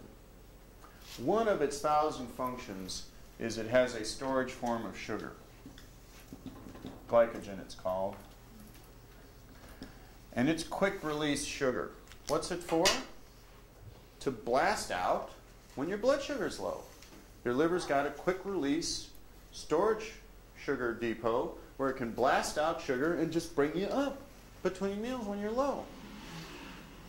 And it teams up with adrenal information from the glucose group to release storage form of sugar to bring you up when you're coming down. So pancreas is bringing you down when you're shooting up, adrenals are bringing you up when you're jamming down, and the liver can release its storage form of sugar when you're low and need to come back up again. But what can screw up a liver? Toxins. Toxins, for sure. One of the biggest jobs of the liver is detoxification. It's one of its very important 1,000 jobs, is detoxifying your bowel and your bloodstream. When your intestinal tract is running very toxic or your system is running very toxic, what has to pick up the job then is your liver. Do some people get their livers highly toxic? Sure they do. Just alcoholics? Not just. Certainly alcoholics do and can kill their liver off with alcohol, which is a liver toxin, but there are lots of other toxins. I've seen people who worked in manicure salons, and they're busily doing acrylic nails and sniffing all that acrylic nail dust all day long and blowing their livers out. Boy, they'd be real smart to get those newfangled manicure desks that have built-in suck-down exhaust systems, unless they really don't want to have a liver working. You know, don't mind having chronic fatigue and liver disorders. Because if you keep toxifying a liver with poisons, you screw it up. How do you think it's going to do in its blood sugar job when you've screwed it up toxic-wise? Not so hot. So you can mess up the pancreas mainly with carbohydrates. You can rebound problems from the pancreas to the adrenals with carbohydrates. You can mess up the adrenals numerous ways that we've elaborated. You can mess up the liver with toxins. Not an uncommon way to do it. When I was studying acupuncture, the liver was named as the general in charge of decision making. I always found that sort of an interesting little concept. I ran a little study on my patients once. I asked all the patients I'd ever had who had had hepatitis, because there was a hepatitis scare going on at the time, and everybody was supposed to get these gamma globulin shots. And the research studies I was reading at the time indicated that you were as likely to get sick from a gamma globulin shot as to get better. And I didn't really like the idea of getting shot up with somebody else's immune system problems. And back in those days, they weren't even aware of AIDS and all those things they were transmitting in that stuff. They weren't testing for it because they didn't realize that problem existed, injecting someone's blood into your bloodstream. But I did a little study of all my patients who had had hepatitis and asked them about whether they were in the middle of a major decision-making crisis at the time. Just as an interesting study, since it was named as the general in charge of decision-making. Oddly enough, 100% of them told me they were involved in huge, undecided, major indecisions at the time they had hepatitis. I thought that was an interesting little informal study. I think one thing you ought to do if you've ever been exposed to hepatitis, make up your mind. You know? I tell them, hey, decide what you are doing with that thing, that person, and make up your mind. Get out of doubt and quit doing it, quit stressing your liver out, because I really think those things do stress the liver from what I've been able to discover. Well, one of the factors of health we discuss every week, we started 2 seminars ago, and the first one called Total Health, and the one last week where we went through gland regulation, we talked about the importance of nerves. Nerves in your body control and communicate to everything. Everything. It says in Gray's Anatomy that you have nerves that control and communicate to every cell, organ, and tissue in the body. Does that mean that includes the blood sugar system? They didn't say but the blood sugar system. Yeah, every cell, organ, and tissue. Where are the nerves that go to your pancreas, your liver, and your adrenals come from? Interestingly enough, if you look at a chart of the spine, you'll discover that at number 6, in the mid-back is pancreas, 8 is liver, and 9 is the adrenals. In a little 3-inch area in the middle of your back is your entire blood sugar regulating system. Come on up here, Tom. Let me use you to be a model. Stand this way. Pancreas nerve, liver, adrenal. In this little 3-inch area, from right about where a bra strap would cross a woman's back and then down 3 inches, number 6, number 8, and number 9, you've got your entire blood sugar regulating nerve output from the spine.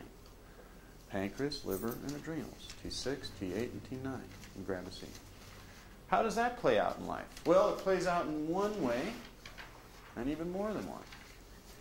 If you hurt your mid-back and injured it, can you hurt your blood sugar system? Yes. Could you get in a car accident or a bad fall on the concrete and twist and jam your middle back and end up with a blood sugar problem? Yes.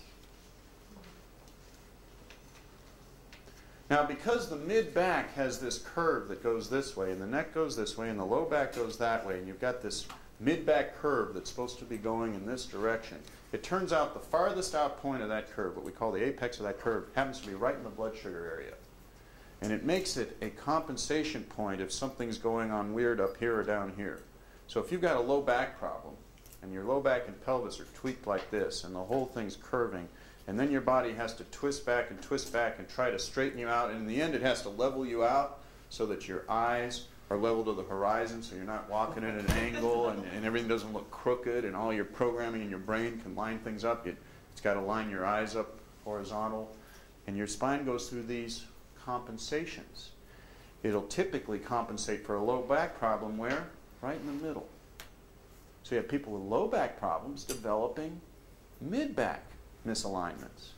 And when those things are misaligned in there, either because you damaged them in an accident or you got a problem down below or on top and it's compensating for it, and instead of those vertebrae being straight, they've now gone crooked and are pinching a nerve which is going to your pancreas or your liver or your adrenals. Are you going to have a blood sugar problem when you can't get the signals telling that organ what to do?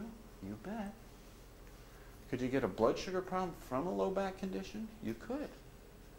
Could you do a lifting injury and end up with a blood sugar problem? By this route? And how about by stress through the adrenals from the ongoing pain? You can. 2 different attack points on the blood sugar system from a low back injury. How about this? We talked about in the first seminar a very interesting fact. That is that, yes, you can pinch a nerve and cause problems to the organ or tissue that nerve goes to. That's what most people understand about chiropractic. What most people haven't had explained to them about chiropractic that is essential to know is that nerves are 2-way communication systems. They aren't one way. They're carrying information both to and from that organ and to and from the brain. What does that mean? That translates into this. When you say, Doc, it's killing me in the middle of my back, God, right in between my shoulders, can you just adjust that one in between my shoulder blades? I feel so much better. And we make a chiropractic adjustment and we line that one up and we take the pressure off of that nerve and you go, oh man, that's great. Hey Joe, let's go out and celebrate that great adjustment. We'll go out and get some Haagen-Dazs and celebrate that fabulous adjustment. And what happens? And you eat those 7 teaspoons of sugar and they arrive in your bloodstream and your pancreas crashes your blood sugar down and your adrenals go, the idiot did it to me again. And when that pancreas and adrenal screams back along its nerves and those signals spill over to the muscles, and it's only muscles that keep your spine lined up in the first place, and spill over to those muscles and start to tug on them and drag that vertebra into a misalignment like some kind of perverse circuit breaker, and now shuts down and puts pressure on that nerve that goes to your blood sugar regulating system. You have people, and I see people, who put sugar in their mouth and their mid-backs are out of whack in a matter of minutes. They put coffee in their mouths and their mid-backs are out of place in a matter of minutes.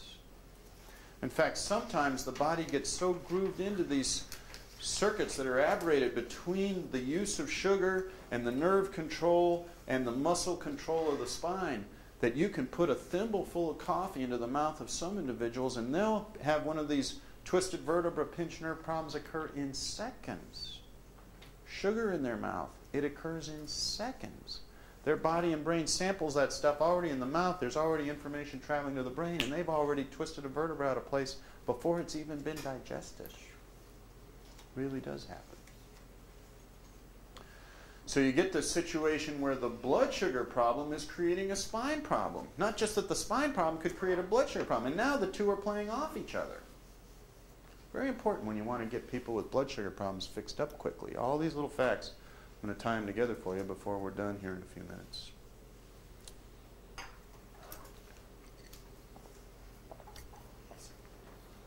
Now let's say that you want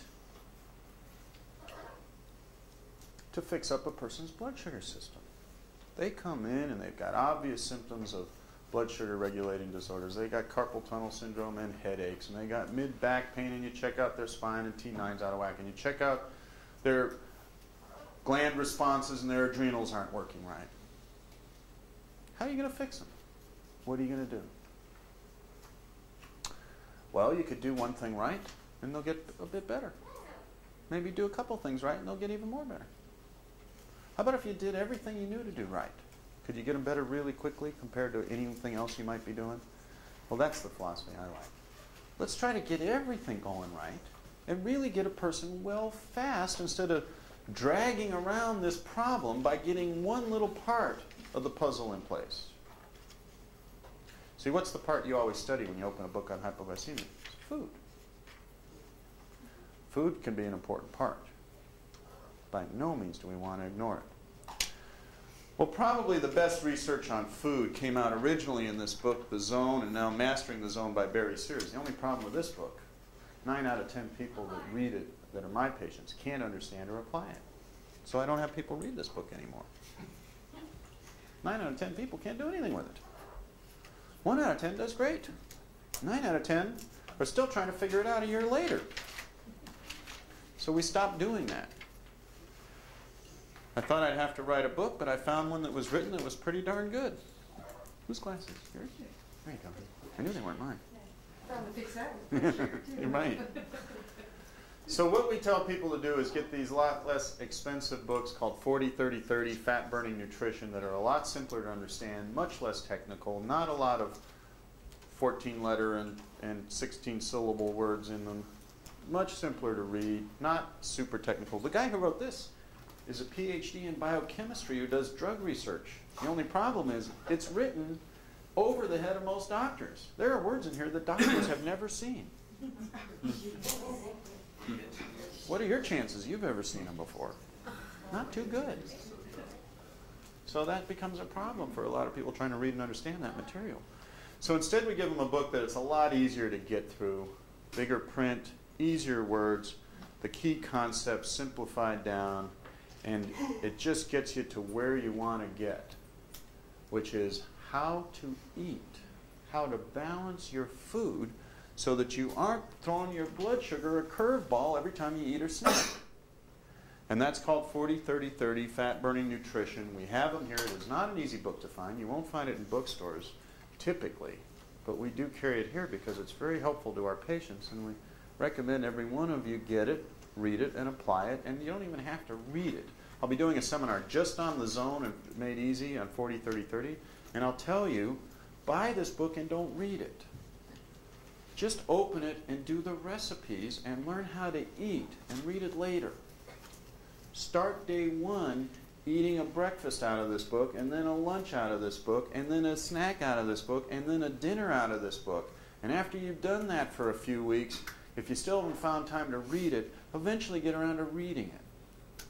But this is a just do it system, which is what we want you to do, is get the sense that when you balance the right amount of protein for your body size and activity level, the amount of exercise you do or don't do, and the amount of weight you carry around, when you balance the amount of protein, carbohydrate, and correct oils, and you do that every time you eat, you will feel so much better.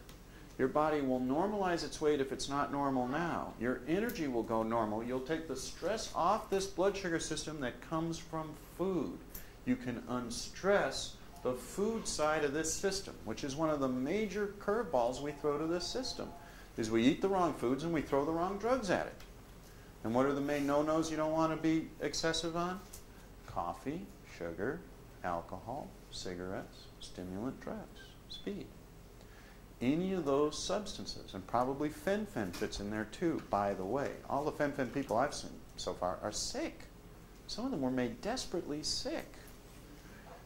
You know, to go on a psychiatric drug to lose weight is not probably the choice to make. Well, 2 psychiatric drugs. Yeah, it was on the news. What's that? Fen-phen was on the news as bad news. There's going to be more bad news coming out of that. But if you want to get your weight straight, you want to burn off excess fat, or you want to add muscle because you're too skinny, what you do is 40, 30, 30. It will help normalize your lean muscle mass, let your body use fat, keep you from overproducing insulin, which screws you up. We'll go over that in detail in the Zone Made Easy seminar coming up pretty soon. And then that in turn takes stress off your adrenals because they're not trying to bail you out from these crashing blood sugar curves that are going to go on 4 times a day or 6 times or 20 times a day when you're goofing up. So get the food right. Now, is that the only thing you need to do? No. What about your burnout of your burnout adrenal glands? Will just eating the right food let them come back up? Maybe. But how well do you like maybe? Slowly. How well do you like slowly? I don't like maybe and slowly. You want for sure and as quickly as possible. Now, one of the researchers on nutrition that we talked about last week is Dr. Royal Lee. He was working on how to repair damaged organs. And in his research, he found that you could devise supplements that could repair damaged adrenals. How about this one called Adrenal? One of the ones we use to take people with damaged adrenals and put them back on the map. Pancreatrophin, repair a damaged pancreas. Livaplex, detoxify and repair a damaged liver. Glucostatin, a shotgun approach. Let's say no one, you got someone, they can't come in here. They live in Idaho. You don't know anyone who could test them. You got a pretty good clue by just understanding their symptoms. They must have a blood sugar problem. They're screaming it at you by their symptoms. And all you could do was just shotgun something at them that just might probably work. Then you'd probably just grab a bottle of glucostatin and you tell them, take 3 of these a day. Because what does this work on? Pancreas, liver, and adrenals, and support for the whole blood sugar system.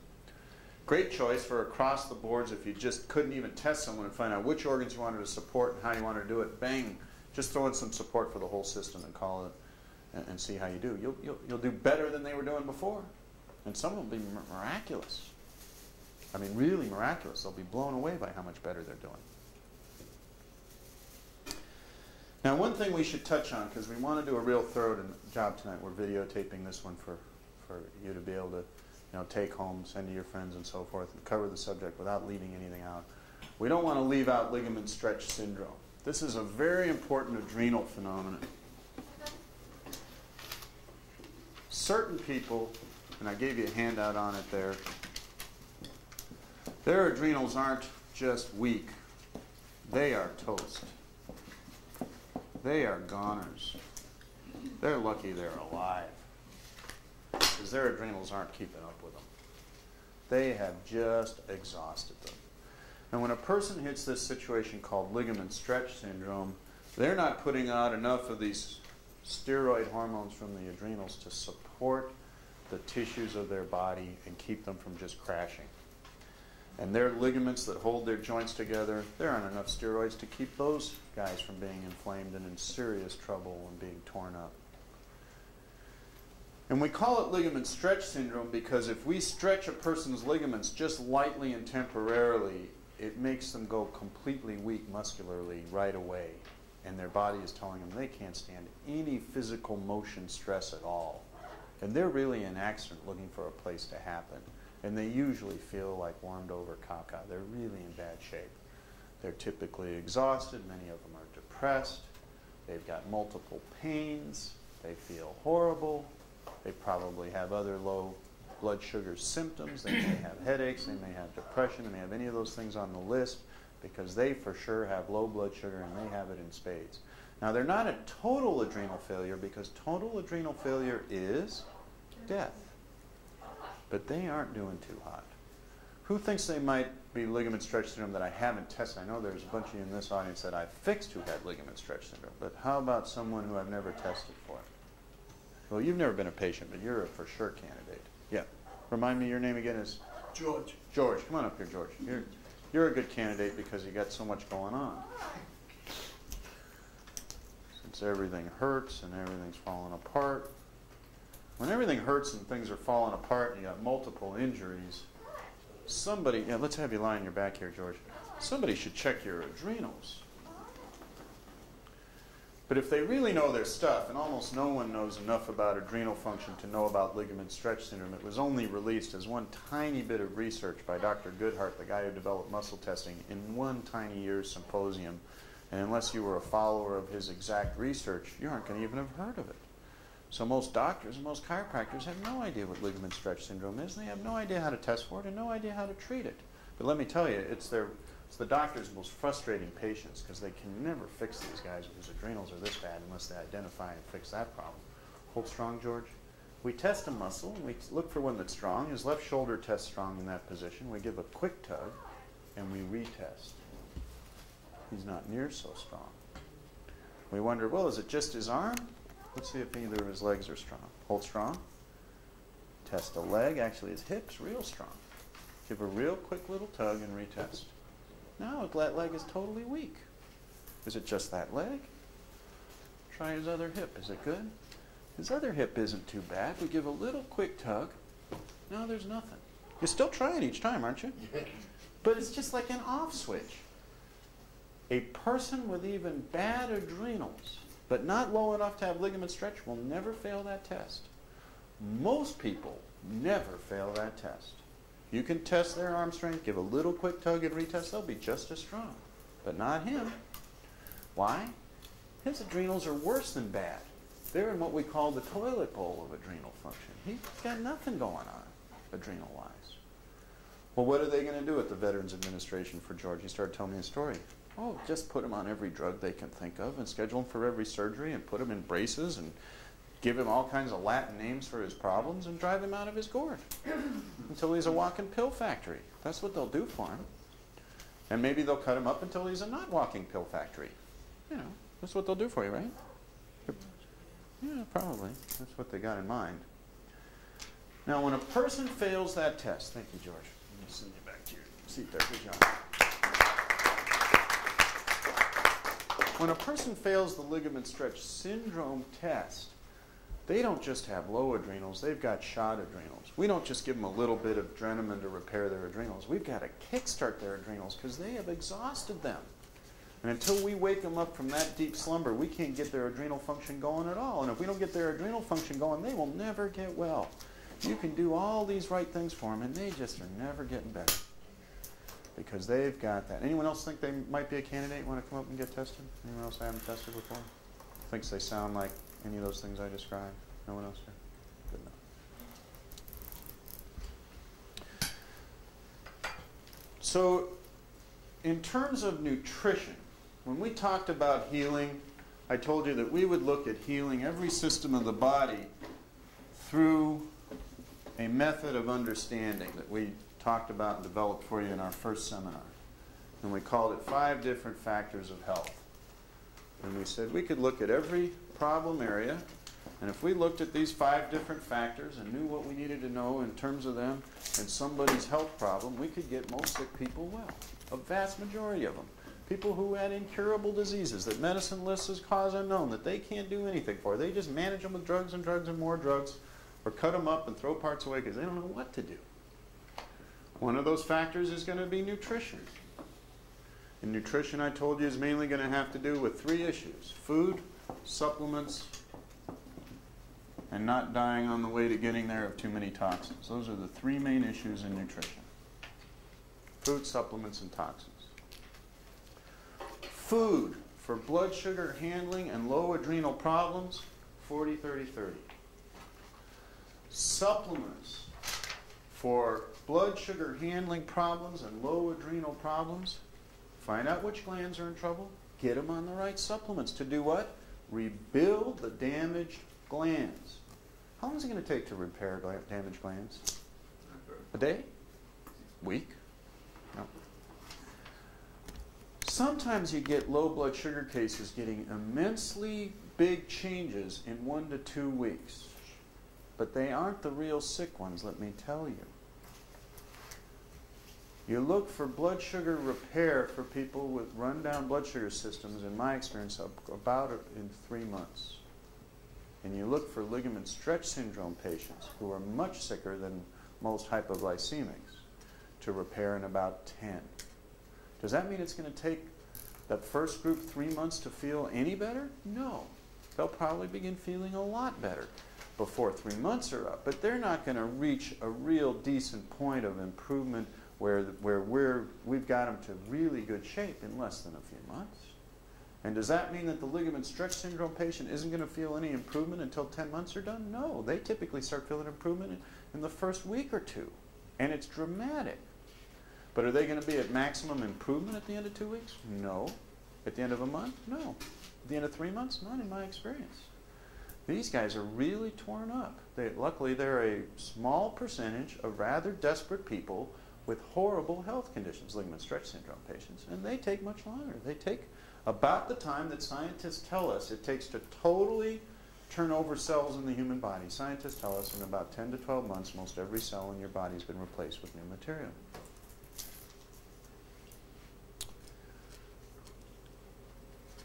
Second factor of health, besides food and supplements, glandular supplements for the correct rundown glands, and all the support and minerals that you need should be added into those supplements. They already are in the ones we use.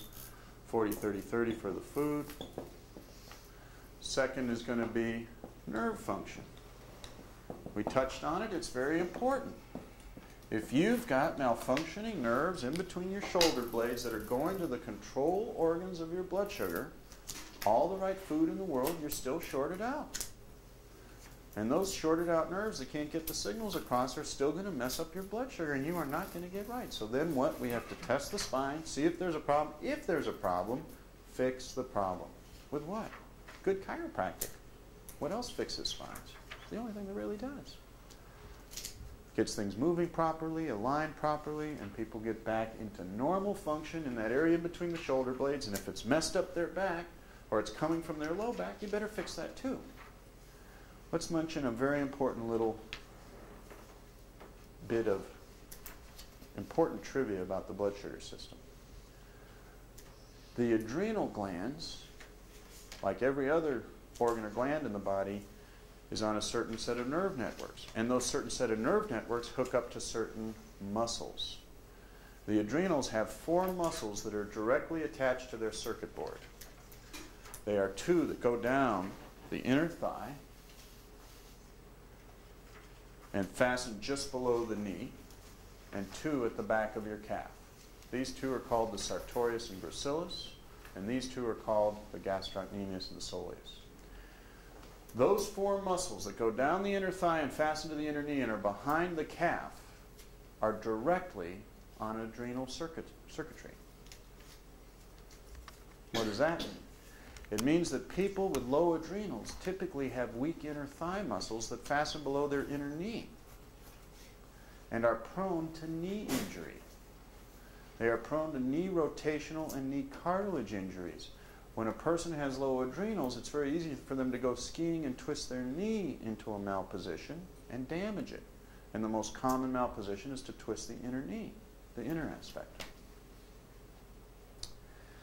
That also means that when you want to fix a person with chronic knee disorders, it pays to check their adrenals and make sure you fix their adrenals while you're fixing their knee.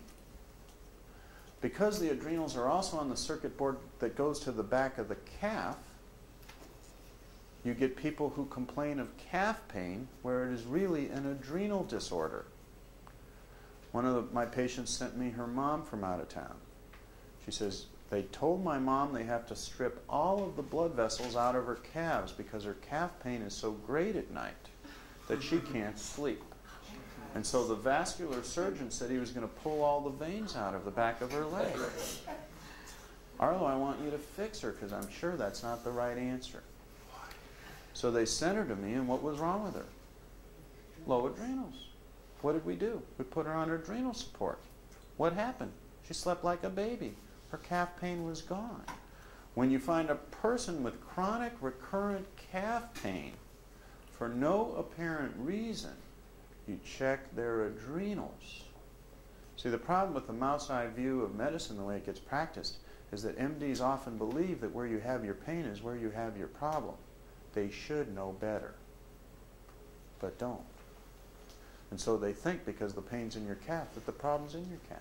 It doesn't have to be that way. They know that when the problem shoots down your left arm, it may be involved with your heart. Of course, they don't stop to realize that the heart and the left arm are on the same nerve circuit board. And you can fix a certain number of heart problems by fixing the upper back. But they don't realize that calf-adrenal connection. So the spine and nerves can be a very important one, and here you correct the spine, test it if there's a problem, fix it if there's a problem. The positive mental attitude, another major factor of health. Your mind and emotions have an effect on your blood sugar system. We covered it, absolutely. There are no systems in your body more closely related to how you feel and think than your nerves and your glands. And your blood sugar system is very closely allied to your emotional world because emotional stress scientifically is proven to take its toll on your adrenals. Which means you can stress out your adrenals and then end up with a blood sugar problem. And you can't figure out why you're so darn exhausted just because you've been having such a hard time with the people at this new job. Person at this new job, probably. What's going on? Stress, screwing up the adrenals, messing up your blood sugar system, and now the person has autoimmune, anti-inflammatory, and blood sugar disorders coming from mental and emotional sources. So you want to know how to get your philosophy straight and your life straight so that you don't end up screwing up your gland system by what's going on in your life. Very real. Sleep. Yeah, it is one of the factors of health. Does it have a relationship to the blood sugar system? We touched on it. If you've interrupted your sleep, or you've got it interrupted in some way where you can't get enough sleep to balance out and rest your system and rebalance all your nerves and glands, you're going to stress out your adrenals and the rest of your blood sugar system? Yes. Stretch it to the breaking point? For sure. Exercise. Play a role in blood sugar regulation? Yeah, it does actually. Helps balance this whole system. Normalize your body's muscle utilization of fats and sugars. Speed metabolism so you can have fun when you eat. You can eat enough food and be able to burn some of it up rather than just get fat and mess up your whole system. Tone your hormones. It does actually. Pump your body and straighten out all your flows. Yeah, exercise helps in all those things. So do these 5 factors actually apply to blood sugar regulation problems? Sure they do. In most cases, if we educate a person about them, straighten out their nutrition and get them on the right supplements and get their nerves unpinched, they're already well on the way to being really well. But if this is the cause of their problem, or this is the cause of the problem, or that's the cause of their problem, and they don't do anything about it, they're never going to get all the way well. You want health, you got to tweak health into place fully. Oh, I'm so good on one of these. Can't I just plea bargain out of the others? A lot of people think that way. God, I'm such a saint. I've got this wonderful spiritual life. I'm like the Buddha incarnate, you know.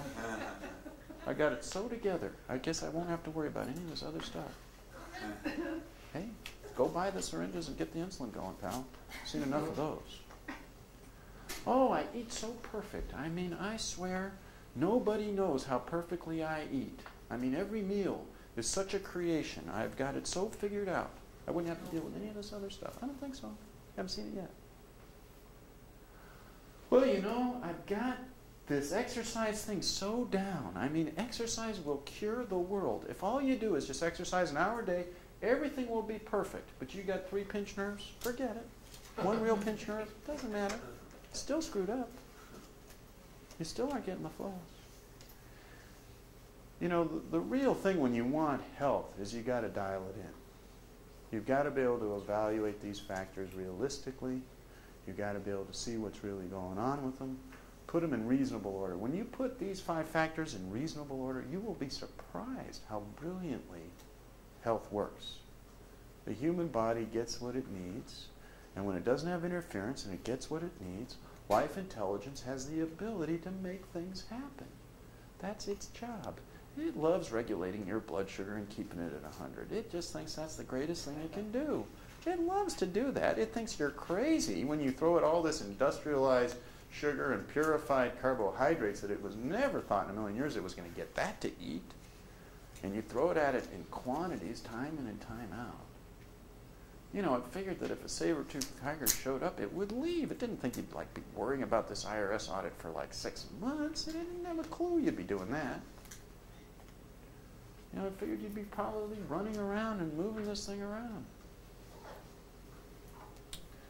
But when you get it what it needs and get the interference out of the way, life intelligence goes to work and does what it does best, and it loves to have you be healthy.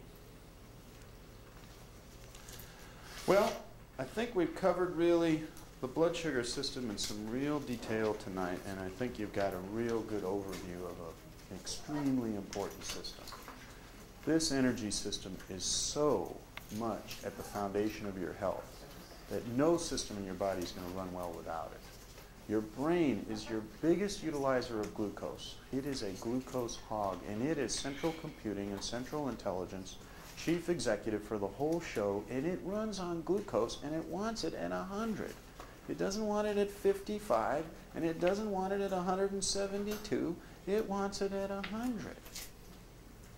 Because either one of those other choices isn't acceptable.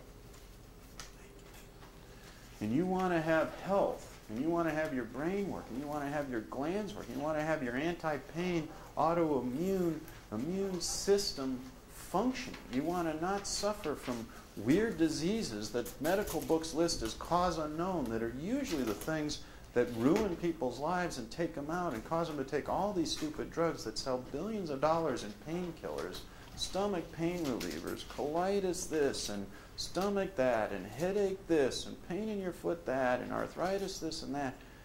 One of the things you got to straighten out is this system. You won't find one a lot more important, and you won't find one that isn't so central to the way health works in the human body. So this wasn't a trivial subject tonight, and I don't think you'll find in most places the full connections of this system outlined for you, because it's interfacing with so many things in life that it really points out to you the importance of just getting life straightened out if you want to be healthy. You've got to straighten out some very basic things, and you can straighten out this system and everything else going on when you do that. Hope you had fun tonight. Next week we're going to talk about, what are we on next week? Longevity. Longevity. One of the new seminars in the series. We're going to go through, since more of us are going to live to be over 100 than ever before, we're going to discuss not only how to get there, which is not dying, but how to enjoy yourself. Because if you want to be 100 and miserable, I don't know what's the point. But if a lot of us are going to live to be 70 and 80 and 90 and 100 and 110 years of age, we better figure out how to have a good time at it. So we're going to talk about longevity and quality of life and quality of health next week. We cover a lot of interesting subjects next week. For those of you that are new here, we've given you a health pass, something we just started doing recently. And if you've never been a patient, that enables you to go back to Leslie and schedule an appointment to have free $150 in free services, where we will find out what health concerns or issues you have, what health problems or diagnoses you have, run a screening set of tests to see if we can get some insight into what's really causing the problems, not just the symptoms and not just the Latin names, but what's really causing the problems that you have. Take a free x-ray picture if there's some area of the body that we should look at on film and tell you whether we think we can help you and what that would entail, and there's no charge for any of that. So if you want to find out whether or not a natural, sane approach to health would assist you in getting to a better state than the one you find yourself in right now, or if you're really fed up with some health problems that you just can't get to the bottom of, you finally hit the point where you'd rather be better health than you are, then step up to Leslie afterwards. She can set up one of those free health pass appointments. And if you haven't filled out one of those health surveys and you're new, would you be so kind and do that and turn that into Leslie as well? Thank you very much. Have a wonderful time. Hope you did.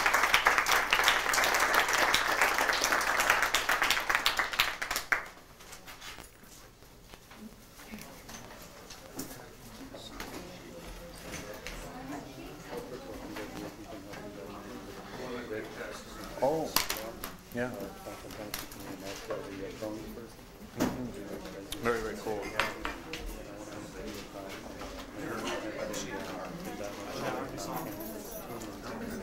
In the brain? Yeah. In the brain. Non-cancerous tumor, and it's growing, and it's taking up space, and they want to take it out. No, right now they want to leave it alone. They just keep going to learn something rather than to feel that they. Tell her to come and talk to me for free. Probably the